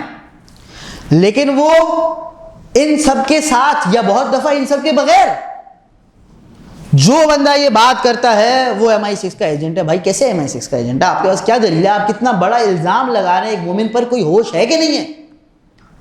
اسلام نے تہمت لگانا غیبت سے بڑا گناہ ہے. تہمت کے بارے میں آپ روایات دیکھیں کس قدر سخت ہے, غیبت کے بارے میں پہلے دیکھیں کس قدر سخت ہے, پھر حضرت کی روایت منقول ہے کہ تہمت غیبت سے بھی بڑھ کر ہے. آپ کے پاس نہ کوئی دلیل نہ کوئی ثبوت, آپ فلاں ایجنٹ ہے, فلاں فنڈنگ پہ چلتے ہیں, یہ کس نے آپ کو حق دیے؟ فلاں کی مجلس شمر کی مجلس ہے. بھائی ایسے تھوڑی ہوتا ہے. آپ کہیں فلاں کی مجلس میں جو بات ہے میں اس سے اختلاف کرتا ہوں, آپ کا اختلاف کرنا پورا حق ہے. لیکن آپ ایک انسان کو جس طرح، غور کیجیے گا، جس طرح ہم لا الہ الا اللہ محمد رسول اللہ کہہ کے دائرہ اسلام میں داخل ہو جاتے ہیں اور پھر ہمیں کافر مشرک کہا جاتا ہے، تو ہم یہ کہتے ہیں بھائی آپ کو کس نے حق دیا؟ جب ہم لا الہ الا اللہ محمد رسول اللہ کا کلمہ پڑھ رہے ہیں تو آپ کون ہیں کفر کے سرٹیفکیٹ باندھنے والے؟ اسی طرح جب ایک انسان لا الہ الا اللہ محمد رسول اللہ علی ولی اللہ پڑھ دیتا ہے تو وہ دائرہ ایمان میں داخل ہو جاتا ہے. اس کے بعد کسی کو حق نہیں ہے کہ وہ اس کی نیت پر شک کرے. ہاں سے پہلے والی بات میں پوری کرتا ہوں، ایک ہاں رہتا ہے یہاں پر، اس کو آپ نے ذہن میں رکھنا ہے، میں بھول جاؤں تو آپ نے مجھے یاد کرا دینا. کسی کو یہ حق نہیں ہے کہ وہ اس کی نیت کو جج کرے. بھائی میں مجتہدین کی عزت کرتا ہوں اور میں لوگوں کو اس بات کی طرف ترغیب دلاتا ہوں کہ غیبت کے دور میں ہمیں مجتہدین کی تقلید کرنی. ایک انسان ہے کہتے ہیں تقلید نہیں کرنی. اچھا بھائی میں اس سے ڈس ایگری کرتا ہوں. بھائی آپ کہہ رہے ہیں تقلید نہیں کرنی، ہم کہہ رہے ہیں تقلید کرنی ہے، تقلید کے بارے میں یہ ادلہ موجود ہے. آپ کہہ رہے ہیں نہیں کرنی، ٹھیک ہے، آپ کو مبارک، یہاں تک بالکل صحیح ہے. لیکن میں بولوں بھائی یہ جو کہہ رہے تقلید نہیں کرنی یہ MI6 کا ایجنٹ ہے. آپ کے پاس کیا ثبوت ہے؟ آپ کے پاس کیا دلیل ہے؟ ہو سکتا ہے وہ غلط فہمی کا شکار ہو. بھائی غلط فہمی جو میں نے بات، معصوم کتنے ہیں بھائی؟ انسان میں غلط فہمی آ سکتی ہے کہ نہیں آ سکتی؟ تو وہ غلط فہمی کا شکار ہے. ایک غلط فہمی کے شکار پر آپ اگر الزام لگائیں گے تو وہ آپ سے دور ہو جائے گا.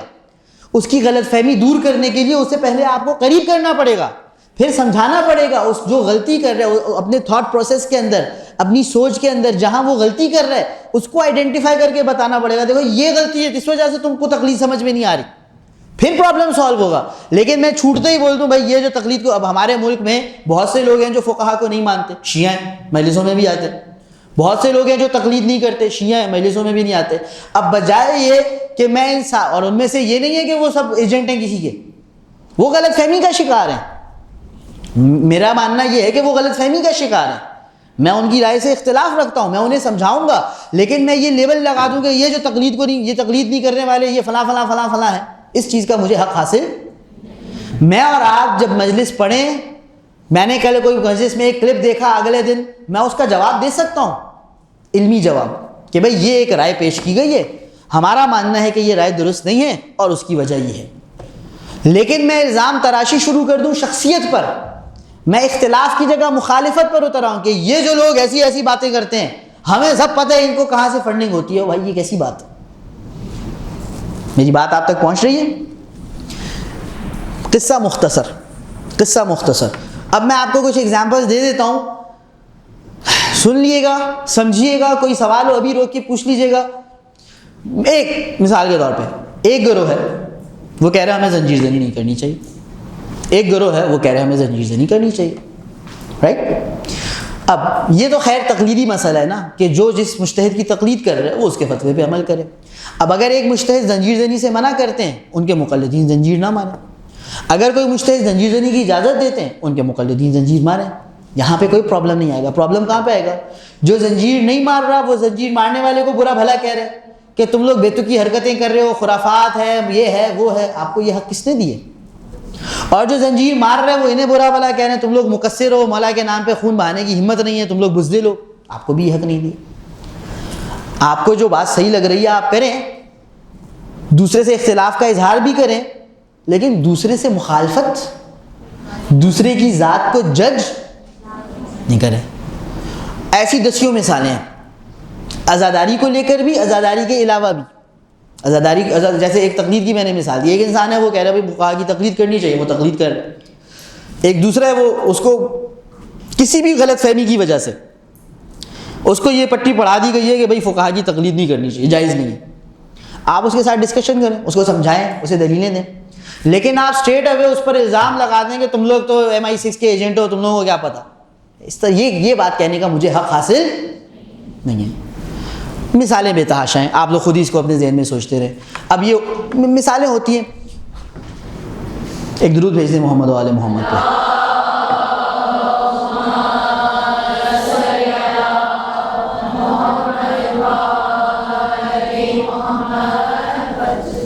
اب میں مثالیں بہت زیادہ دینا چاہ رہا ہوں بھی اور نہیں بھی چاہ رہا، کیونکہ دینے کے بھی مسائل ہیں اور نہ دینے کے بھی مسائل ہیں. تو آپ اپنے ذہن میں دیکھیں، جہاں جہاں آپ کو نظر آتے دے دیتے ہیں ہم مثال. اگر آپ کو کچھ اس میں سمجھ نہ آ رہا ہو تو آپ لوگ ڈسکشن کیجیے گا, بات کیجیے گا. بھائی اب مثال کے طور پہ بہت سی چیزوں میں مختلف رائے اب نظر آ رہی ہے, علماء کے درمیان اختلاف رائے ہے, ایگزسٹ کرتے. ایک علماء کا گروہ کہہ رہے ہیں بالفرض کہ 10 محرم کو کیا کہتے ہیں, خون ڈونیٹ کر دینا چاہیے, زنجیر مارنے کی جگہ خون ڈونیٹ کر دینا چاہیے, بلڈ ڈونیٹ کر دینا چاہیے. ایک علماء کا گروہ کہہ رہے نہیں, آپ پورے سال خون ڈونیٹ کر دیں, 10 محرم کو تو عزاداری کا دن ہے, اور خون ڈونیٹ کرنا تو عزاداری نہیں ہے, تو آپ 10 محرم کو عزاداری کریں, بلڈ ڈونیٹ کریں, پورے سال کریں. اب 2 رائے ہے کہ نہیں ہے؟ اب یہ 2 رائے ہو, اس میں کوئی پرابلم نہیں ہے, اور جو عوام ہے اس کو وہ دونوں کی بات سن رہی ہے, اس کے پاس دونوں کی دلیل آ رہی ہے, ان کو اپنے حساب سے وہ عمل کریں, اس میں بھی کوئی حرج نہیں ہے. لیکن جو خون ڈونیٹ کرنے کا کہہ رہے وہ اپنی بات کو دیکھیں, اپنی اچھائی بیان کرنے کے لیے نا دوسری کی برائی کرنا ضروری نہیں ہوتا. وہ لطیفہ صاحب بھی کچھ ہے کہ ایک بندہ رات کو 2 بجے جو ہے جاگ رہا تھا, نماز شب پڑھ رہا تھا, اور ایک بندہ برابر میں چارپائی پہ سو رہا تھا. تو اس نے نماز شب میں دعا کرنا شروع کی, پالنے والے دیکھ میں تیرا کتنا اچھا بندہ ہوں, رات کے اس پہر میں جاگ رہا ہوں, تیری عبادت کر رہا ہوں, یہ لوگ تو سو رہے ہیں. تو وہ جو سو رہا تھا اس کی آنکھ کھولی, اس نے اسے ایک گدی پر لگائی, کہا بھائی تو اپنی دعائیں مانگ, ہماری شکایتیں کائے کو لگا رہے. تو ہمیں اپنی بات پیش کرنے کے لیے دوسرے کی شکایتیں لگانے کی ضرورت نہیں ہے. مجھے اگر اپنی دلیل مضبوط, میں اپنی دلیل مضبوط کروں, نہ یہ کہ میں دوسرے کی کریکٹر اسیسینیشن کر کے, دوسرے پر کیچڑ اچھال کے, دوسرے پر الزامات لگا کے اس کی بات کو کمزور کروں. میری دلیل اس کی بات کو کمزور کرے. یہ ہوچے ہٹ کنڈوں سے میں اس کو کمزور کرنے کی کوشش. بھائی ایک بندہ کہہ رہا ہے بلڈ, میں کہہ رہا ہوں بھائی خون ڈونیٹ کرنا چاہیے, میں اس پر اپنی دلیل پیش کروں. مجھے یہ کہنے کی کیوں ضرورت پڑ رہی ہے کہ یار یہ کیا خرافات ہو رہی ہے؟ بھائی میں اسے خرافات کیوں کہہ رہا ہوں؟ وہ ایک لوگوں کا پوائنٹ آف ویو ہے. جب آپ اس کے پوائنٹ آف ویو کی توہین کریں گے تو وہ آپ کے پوائنٹ آف ویو کی توہین کرے گا. جس طرح ہم اہل سنت کے ساتھ کہتے ہیں کہ جب ہم ان کے بزرگوں کی توہین کریں گے کھلم کھلے میں, تو وہ ہمارے بزرگوں کی توہین کریں گے. جس طرح قرآن نے کہا ہے کہ تم ان کے جھوٹے اللہوں کو برا کرو گے, وہ تمہارے سچے اللہ کو برا کہیں گے. تو مجھے کیا ضرور, میں اپنی بات پیش کروں, اپنی دلیل پیش کروں, مجھے اس بات کی کیا ضرورت ہے کہ میں ان کے لیے غلط الفاظ, غلط انداز پیش کروں؟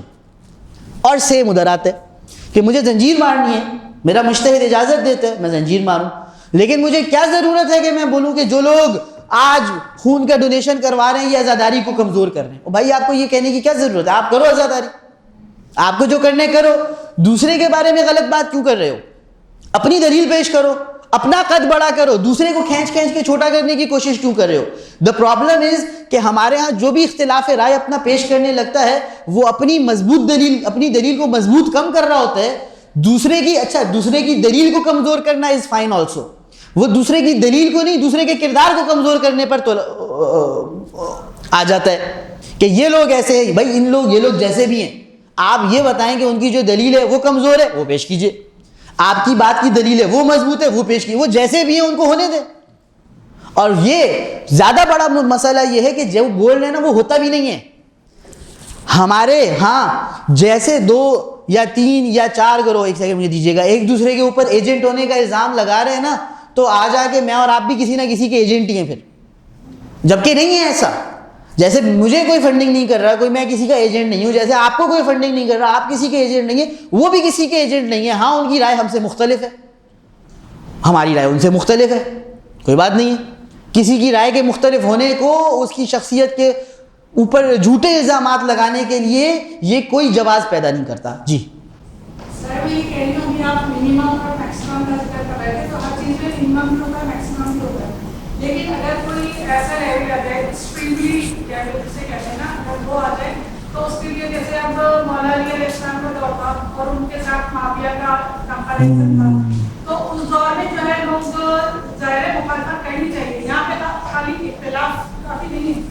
آپ نے بالکل صحیح بات بتائی. میں نے ایک ہاں رکھا تھا, آپ کو یاد ہو بیچ میں, یہ وہ ہاں کے بعد کی بات ہے. تھوڑا سا آپ کو اور انتظار کرنا پڑے گا, میں ہاں پر آنے لگوں. بہت اچھا نقطہ بیان فرمایا انہوں نے, اور یہ بہت اہم ہے, اور یہ اس بات کے کمپلیجن ہے. اس لیے اس کی بات نامکمل رہے گی اس نقطے کے بغیر جو انہوں نے فرمایا. میں عرض کرتا ہوں ابھی اس کو. تو میں نے اس بات کو یہاں پہ میں مکمل کر رہا ہوں کیونکہ میرا وقت تقریباً ختم ہونے کو ہے, کہ اس بات کا خیال رکھیں, آپ مجلس پڑھیں, مجلس میں اپنی رائے پیش کریں, اپنی دلیل پیش کریں. کسی اور دلیل میں کمزوری ہے اس کمزوری کو پیش کریں, لیکن یہ نہ ہوئے کہ وہ بندہ خراب ہے, وہ بندہ غلط ہے. وہ بندے کو فنڈنگ ہوتی ہے، وہ بندہ یہ خود گناہ ہے، یہ خود بہت بڑا گناہ ہے کہ ہم کیسے بغیر کسی ثبوت کے، بغیر کسی دلیل کے کسی پر اتنے بڑے بڑے الزامات لگا رہے ہیں، اس کی نیت پہ شک کر رہے ہیں، اس کے امام حسین سے محبت پہ شک کر رہے ہیں، اس کے خلوص پہ شک کر رہے ہیں. یہ حق کسی کو بھی حاصل نہیں ہے. اختلاف رائے ہے، اختلاف رائے کے ساتھ ڈیل کرنا سیکھیں. اختلاف رائے، ایک سیکنڈ، اختلاف رائے کے ساتھ ڈیل کرنا یہ ہے کہ میں اس کی رائے کا احترام کروں، ٹھیک ہے، جو آپ کو صحیح لگ رہا ہے آپ کریں، جو مجھے صحیح لگ رہا ہے میں کرتا ہوں. ہم دونوں اپنی اپنی نیت میں سچے ہیں. قیامت کے دن اللہ تعالیٰ کے سامنے پیش ہوں گے، اللہ تعالیٰ آپ کو آپ کے کام کا اجر دے گا، مجھے میرے کام کا اجر دے گا. لیکن میں ابھی سے آپ کے اوپر الزام تراشی شروع کر دوں کہ یہ تو شمر کے کارندے ہیں، یہ یزید زمان ہیں، یہ فلانے ہیں، یہ ٹھیکنے ہیں، یہ پھیکنے ہیں، یہ کوفی ہیں آج کے، یہ چیزیں کرنے کی مجھے شریعت اجازت نہیں دیتی، نہ عقل اجازت دیتی ہے. جی اگر ہم مجلس سے 10-12 سال کے بچوں کو تیار کروا رہے ہوں تو کیا ان میں بھی ہمیں کتابوں سے سرچ کر کے کروانی ہے یا نہیں کتابوں، آپ جب کسی اور کو تیار کروا رہی ہیں، بچے کو مجلس کا رٹا لگوا رہی ہیں، تو اس کو بھی آپ ایسی چیز کا رٹا لگوائیں جو آپ کتاب سے پڑھ چکی ہیں. بچوں کی لحاظ اب وہ یہ کام تو آپ نے کرنا ہے نا، بچے نے تھوڑی کرنا ہے. تو کتاب میں تو آپ نے پڑھنا ہے، بچے نے تو نہیں پڑھنا. لیکن بچے کو جو چیز ہم یاد کروا رہے ہیں وہ ہم نے کتاب میں سے پڑھ رکھی ہے. کتاب میں بہت زیادہ صحیح اردو لکھی بھی ہوتی ہے، تو ہم کس طرح سے آسان لفظوں میں. بس دیکھیں، یہ تو ایک خدا داد صلاحیت بھی ہے، اس کو امپروو کرنے کے، سمجھ بھی نہیں آتی. اس کو امپروو کرنے کے طریقے بھی ہیں. سب سے امپورٹنٹ چیز ہے آپ کی ووکیبلری. آپ کے پاس ووکیبلری اچھی ہو کہ جو مشکل الفاظ ہیں اس کے آسان نیم البدل آپ کے پاس ہوں.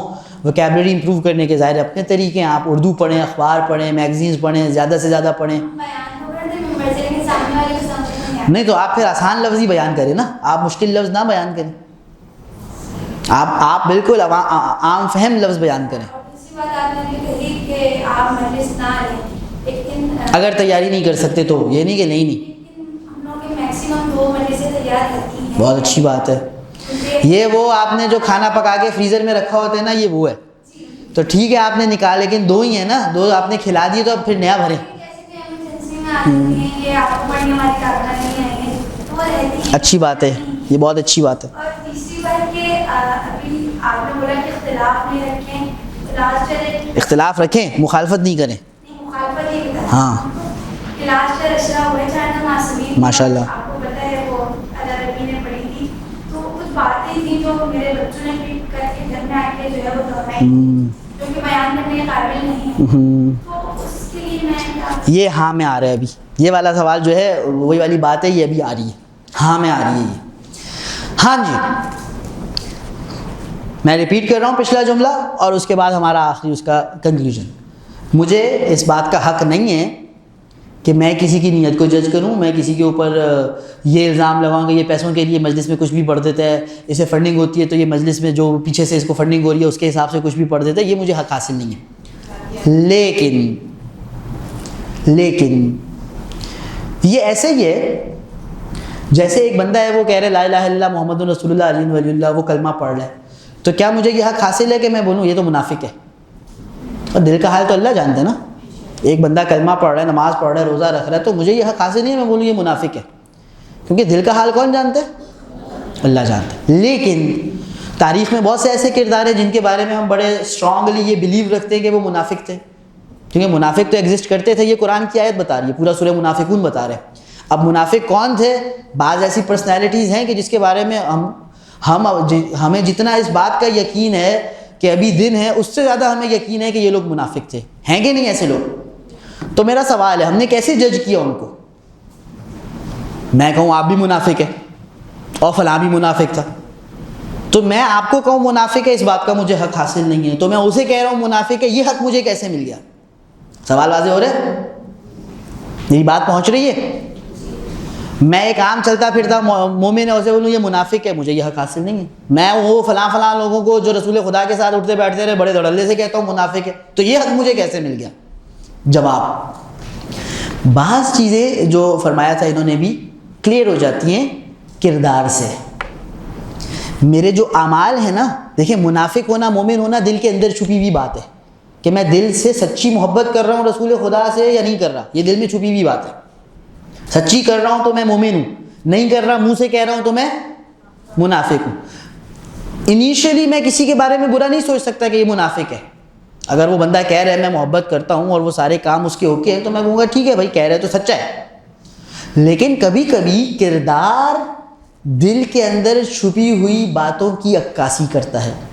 اب ایک بندہ کہہ رہا ہے مجھے یا رسول اللہ آپ سے بہت محبت ہے, ادھر جنگ ہوتی ہے ادھر وہ بھاگ جاتا ہے, ادھر رسول خدا پر کوئی پرابلم آتی ہے ادھر وہ صاحب غائب ہو جاتے ہیں, ادھر رسول خدا کسی پریشانی میں آتے ہیں ہم پیچھے دیکھتے ہیں ان کا ہاتھ ہوتا ہے. تو یہ اس کا کردار ہمیں ریپیٹیڈلی, اچھا ایک دفعہ سے یہ نہیں پتہ چلتا کیونکہ ایک دفعہ انسان سے غلطی بھی ہو سکتی ہے, ایک دفعہ انسان سے غلطی, ایک دو دفعہ غلطی ہو سکتی ہے. ایک دو دفعہ پر ہم کسی پہ فیصلہ نہیں لگا سکتے کہ یہ 2 نمبر آدمی ہے, ہو سکتا ہے آپ ہیومن ایرر ہے اسے بینیفٹ آف ڈاؤٹ دیں. لیکن جب ایک انسان کا میں ریپیٹیڈلی دیکھتا ہوں کہ یار یہ کیے جا رہے ہیں, ہر دفعہ جنگ میں بھاگ جاتا ہے, یار کوئی طریقہ ہوتا, تو یہ پتہ چل رہا ہے کہ بھائی نہیں یہ غلطی نہیں ہو رہی, یہ جان بوجھ کے بھاگ جاتا ہے. ایسے اپنی جان زیادہ پیاری ہے, رسول کی جان کم پیاری ہے. یہاں سے میں جج کر لیتا ہوں کہ ہاں بھائی یہ بندہ غلط آدمی ہے. اب میں اس کو بارے میں بالکل یہ فیصلہ سنا سکتا ہوں کہ صاحب جی یہ منافق آدمی ہے, یہ کام کا آدمی نہیں ہے. اسی طرح جو لوگ ممبروں پر بیٹھ رہے ہیں, اب میں علماء کی کم بات کر رہا ہوں, غیر علماء جن میں تہذیب نفس نہیں ہے, جن میں تزکیہ نفس نہیں ہے, جو میں ایک دفعہ کی مجلس سے یہ جج نہیں ہوگا, ایک دو مجلسوں سے یہ جج نہیں ہوگا, ریپیٹیڈلی یہ پیٹرن دیکھ کے یہ فیصلہ ہوگا کہ وہ جب بھی مجلس پڑھتے ہیں نہ وہ اہل بیت کی تعلیمات پھیلاتے ہیں, نہ وہ اہل بیت کی روایات پڑھتے ہیں, نہ وہ قرآن کی آیات پڑھتے ہیں, اور جو باتیں وہ کرتے ہیں وہ ہمارے مسلمہ قائد کے برخلاف ہیں. کبھی وہ مولا علی کو اللہ بنا دیتے ہیں, کبھی وہ کچھ کر دیتے ہیں, کبھی وہ کچھ, کبھی وہ انبیاء کی توہین کا ارتکاب کرتے ہیں. جب میں ریپیٹیڈلی یہ دیکھوں گا, ایک دفعہ سے یہ کام, ایک دفعہ سے یہ فیصلہ, کیونکہ ایک دفعہ انسان سے غلطی ہو سکتی ہے, 2 دفعہ بھی غلطی ہو سکتی ہے, 3 دفعہ بھی غلطی ہو سکتی ہے, لیکن جب مسلسل ہو تو پھر یہ غلطی, یہ اس کے دل کے اندر جو گند بھرا ہے, جو نجاست بھری ہے, اس کی عکاسی کر رہی ہے کہ یہ انسان پیسے کے لیے کچھ بھی پڑھ دیتا ہے, اسے بس مجلس میں پیسے ملنے چاہیے, آپ اسے جو بولو گے یہ پڑھ دے گا. یا یہ انسان ایک خاص جو باطل عقیدہ ہے, جو مسلم ہے کہ باطل عقیدہ ہے, اس کو پروموٹ کیے جا رہے, مسلسل کیے جا رہے ہیں. یہ وہ ہاں ہیں کہ ایسا نہیں ہے کہ میں یہ آپ سے کہہ رہا ہوں کہ جو بھی اس ملک میں ممبر پر آتا ہے وہ سب کے بارے میں آپ پازیٹیو ہی سوچیں, لیکن میں کہہ رہا ہوں کہ اگر کسی سے آپ کا ڈفرینس آف اوپینین ہے, صرف اس کی بیس پر اسے 2 نمبر آدمی نہ سمجھیں, اسے گنجائش دیں. ڈفرینس آف اوپینین ایکسیپٹیبل ہے, لیکن ایک بندہ ریپیٹیڈلی ہمارے مسلمہ قائد کے خلاف باتیں کرتا ہے, اس کے پاس نہ اس میں قرآن کی کوئی آیت ہے نہ کوئی روایت ہے, جو مسلمہ جو واضح چیزیں ان کی وہ ریپیٹیڈلی مخالفت کرتا ہے. ریپیٹیڈلی ہم دیکھ رہے ہیں کہ وہ پیسے کے لیے مجلس میں پڑھ رہا ہے, اس کی مجلس میں امام حسین کا تذکرہ کم ہے, کسی اور کا تذکرہ. جب ہم ریپیٹیڈلی ایسی چیزیں دیکھیں گے تو ہمیں یہ بات یقین ہو جائے گا کہ ایک دفعہ اس سے غلطی ہوئی, 2 دفعہ غلطی ہوئی, 3 دفعہ غلطی ہوئی, بار بار غلطی. جو کام بار بار ہوتے ہیں یہ غلطی نہیں ہے, اس کی اسٹریٹجی ہے, یہ اس کی سوچ ہے, یہ اس کی پلاننگ ہے, اور اس کا ریپیٹڈ ممبر پر آ کر غلط باتیں پھیلانا اس بات کو میرے لیے کلیئر کر دے گا کہ یہ بندہ ہی 2 نمبر ہے. واضح ہو رہی ہے بات؟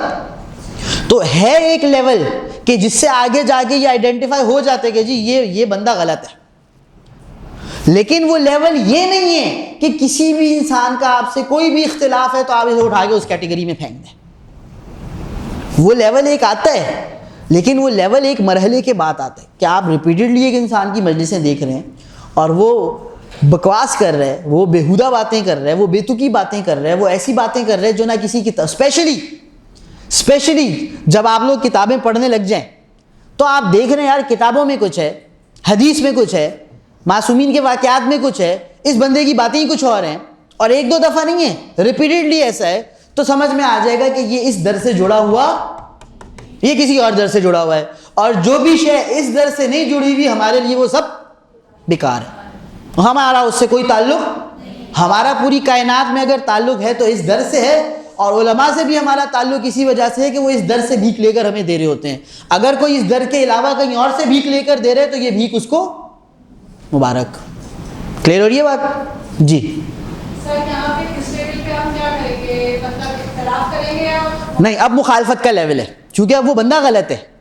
اختلاف صحیح بندے کے ساتھ ہوتا ہے. ایک بندہ ہے جو صحیح مومن ہے, پرخلوص ہے, مولا سے محبت کرتا ہے, لیکن میرا اس کا ڈفرینس آف اوپینین ہے. لیکن ایک بندہ ہے وہ مولا سے محبت نہیں کر رہا, نہ وہ خلوص سے مجلسیں پڑھ رہا ہے, وہ پیسے کے چکر میں, شہرت کے چکر میں, یا وہ کوئی باطل عزائم کو پھیلانے کے چکر میں مجلسیں پڑھ رہا ہے, اس سے اختلاف نہیں, اس سے ہوگی مخالفت. اس سے کیا ہوگی؟ مخالفت. لیکن ایک بات غور کیجئے, یہ لیول بہت جلدی نہیں آتا. ہمارا پرابلم یہ, ہم بہت جلدی کسی پہ فیصلہ سنا دیتے ہیں کہ یہ بندہ یہ غلط ہے. یہ جو جلد بازی ہے نا, یہ غلط ہے. کہ میں نے ایک بندے کی ایک مجلس سنی اور اس میں اس نے کوئی ایک بات غلط کر دی اور میں بولوں بھائی یہ تو بندہ ہی 2 نمبر ہے. اتنی جلدی یہ لیول نہیں آتا. میں سنتا رہوں 2-4 اور اگر کسی کے بارے میں مجھے ڈاؤٹ ہے نا تو اس کی تو میں زیادہ مجلسیں سنوں تاکہ وہ ڈاؤٹ کلیئر ہو. کیا پتہ میں 5 مجلسیں سنوں, مجھے سمجھ میں آ جائے یار ٹھیک ہے وہ بات اس نے کر دی, کچھ اس میں میرا اختلاف ہے, لیکن بہترین مجلس ہیں, اہل بیت کی تعلیمات کا فروغ ہو رہا ہے, اہل بیت کا بھرپور تذکرہ ہو رہا ہے, آیات روایات بیان ہو رہی ہیں, میں کلیئر ہو جاؤں گا. یا پھر میں اب 4-5 سنوں, میں دیکھوں بھائی یہ بندہ تو جب بھی بات کرتے بے تکی بات کرتے, نہ کوئی اس کے پاس آیت ہوتی ہے, نہ روایت ہوتی ہے, نہ حدیث ہوتی ہے, نہ ریفرنس ہوتے, بس ادھر ادھر کی کہانیاں سنا کے چلا جاتے, تو میں اس طرف کلیئر ہو جاؤں گا کہ بھائی یہ بندہ ممبر کی خدمت کرنے نہیں آ رہا, یہ اپنی خدمت کرنے آ رہا ہے. جی کوئی کچھ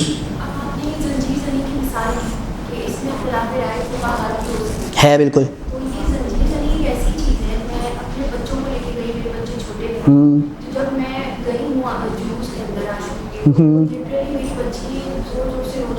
ٹھیک ہے, ٹھیک ہے.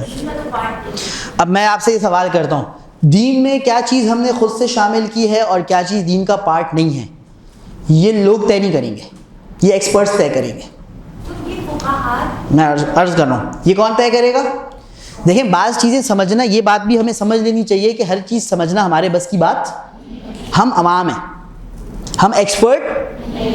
جیسے میں ایک ڈاکٹر کے پاس جاتا ہوں, وہ 10 باتیں بولے گا, 2 مجھے سمجھ میں آئیں گی, 8 مجھے سمجھ میں, وہی سمجھتے. وہ تو کسی دوسرے ڈاکٹر کے ساتھ اختلاف بھی کر رہا ہوگا, میں پچھلا نسخہ لے کے ڈاکٹر صاحب یہ دوائیاں دی ہیں انہوں نے, یار یہ دوائی تو ٹھیک ہے, یہ ٹھیک ہے, اس میں یہ پرابلم ہے, اس میں یہ پرابلم ہے, اس میں یہ 4 دوائیاں کاٹ دی اس نے. ہوتا نہیں ہوتا ایسا؟ یہ بالکل ایک ریئل پریکٹیکل بات ہے کہ نہیں ہے؟ اب وہ جو 4 دوائیاں کینسل کر رہے ہو سکتا ہے اس میں سے ایک آدھ مجھے سمجھ میں آ جائے کہ کیوں کینسل ہو رہی ہے, زیادہ تر مجھے نہیں سمجھ میں آنی, بھائی اسی کو پتہ ہے کہ کیا ہو رہا ہے. تو ایک عوام کا لیول ہوتا ہے اور ایک ایکسپرٹس کا لیول ہوتا ہے.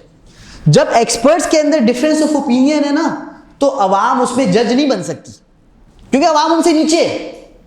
جج وہ بن سکتے ہیں جو ان سے اوپر ہو, جو اس کی بھی بات کو پراپرلی ہضم کر کے سمجھ سکے, اس کی بھی بات کو پراپرلی ہضم کر کے سمجھ سکے, اور اب وہ ججمنٹ سنائے. تو جس بھی یہ بات کلیئر ہے, جس بھی معاملے میں فقہا کے درمیان اختلاف رائے ہے, تو میری آپ کی اوقات نہیں ہے کہ ہم جج بن جائیں, کیونکہ ہم اس کو ہضم ہی نہیں. ہم فقہا کی جو رائے ہے, جو دلیل ہے, جو انہوں نے آیات اور روایات دیکھی ہیں, جس کے فیصلے میں, جس کی روشنی میں انہوں نے یہ فتویٰ دیا ہے, میری وہ کیلیبر ہی نہیں کہ میں وہ سب چیزوں کو جج کروں اور پھر میں بولوں اس فقیہ کا فتویٰ صحیح ہے, اس فقیہ کا فتویٰ غلط ہے. یہ کرنے کی اگر میری اوقات ہوتی تو میں خود مجتہد ہوتا. اگر میرے پاس اتنا علم ہوتا کہ میں یہ کر سکتا ہوں, یہ ججمنٹ دے سکتا ہوں, تو پھر میں خود مجتہد ہوتا. میں یہ نہیں کر سکتا. لہٰذا یہ بات اب میرے اور آپ کے لیے بالکل کلیئر ہونی چاہیے. جس معاملے میں فقہا کا اختلاف ہے, میں کسی ایک رائے کو ترجیح دے ہی نہیں سکتا. عرفہ کی, کس کی؟ عام ذہن کے وہ سمجھنے کی بات ہی نہیں ہے یہ چیز. اس کو ایکسیپٹ کرنا اس کے لیول کی بات ہی نہیں ہے. بھائی آپ جو ہیں, یہ کیا آ گیا بھائی؟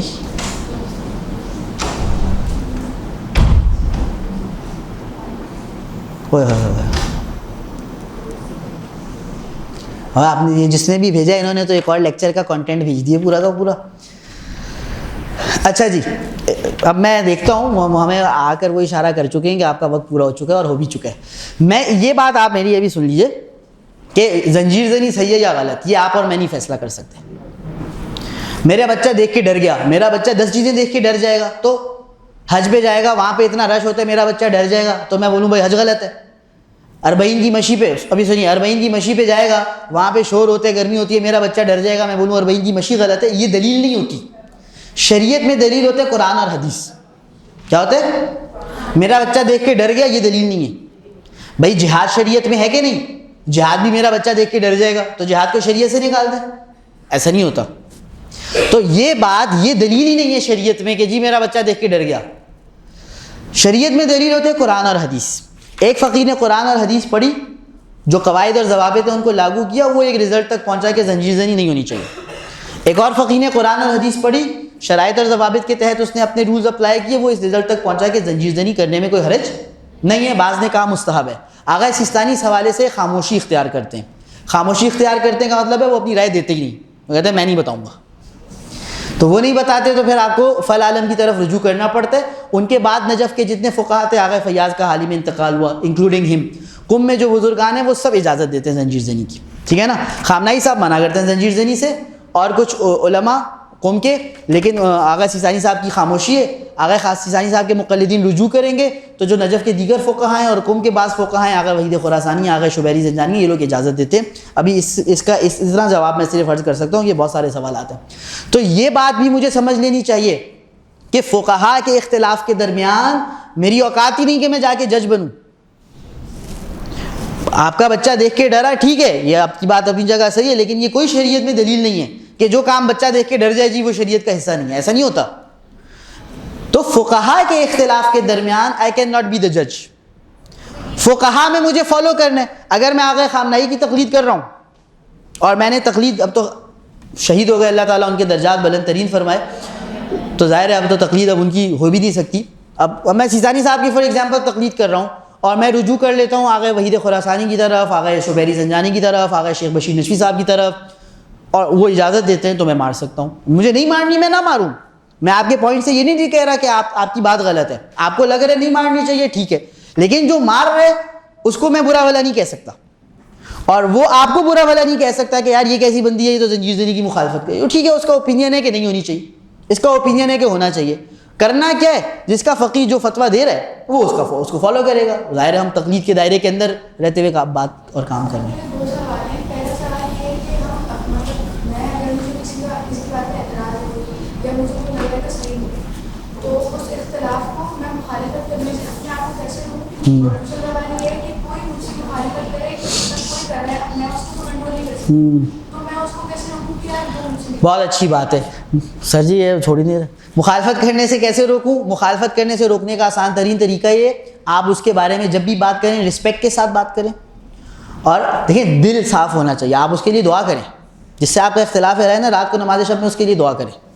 آپ کا دل اس کے لیے صاف ہوگا, اس کا دل آپ کے لیے آٹومیٹیکلی صاف ہو جائے گا. تو اس کے بارے میں برے الفاظ, برے کامنٹس پیش نہ کریں, عزت ادب سے اس کا نام لیں, تو یہ مخالفت پھر نہیں ہوگی, پھر یہ اختلاف میں رہے گا. اور اگر دوسرا مخالفت کر رہا ہے, دیکھیں دوسرا جو کام غلط کرے, two wrong do not make one right. وہ میری مخالفت کر رہے ہیں تو میں آگے سے مخالفت کروں تو دو غلطیوں سے ایک صحیح چیز نہیں پیدا ہوگی, غلط ہی رہے گا. میں مخالفت نہ کروں, میں اس کے لیے دعا کروں, میں اس کے لیے اپنا دل صاف رکھوں, اس کا دل بھی آہستہ آہستہ میرے لیے صاف ہو جائے گا. آپ لوگوں کا میں نے بہت وقت لیا. اللہ تعالیٰ کی بارگاہ میں دعا ہے کہ خدا جو ہم نے کہا اس پر سب سے پہلے مجھے, ہم سب کو اس پر عمل کرنے کی توفیق عنایت فرمائے. زمانے کے امام کی ہمیں خدمت کرنے کی توفیق عنایت فرمائے, منبر کی فرش ازا کی خدمت کرنے کی توفیق عنایت فرمائے, مولا کے ظہور میں تعجیل فرمائے, اور ہم سب کو مولا کے اعوان و انصار میں شمار فرمائے. دعاؤں کی قبولیت کے لیے بآواز بلند صلوات اللہ.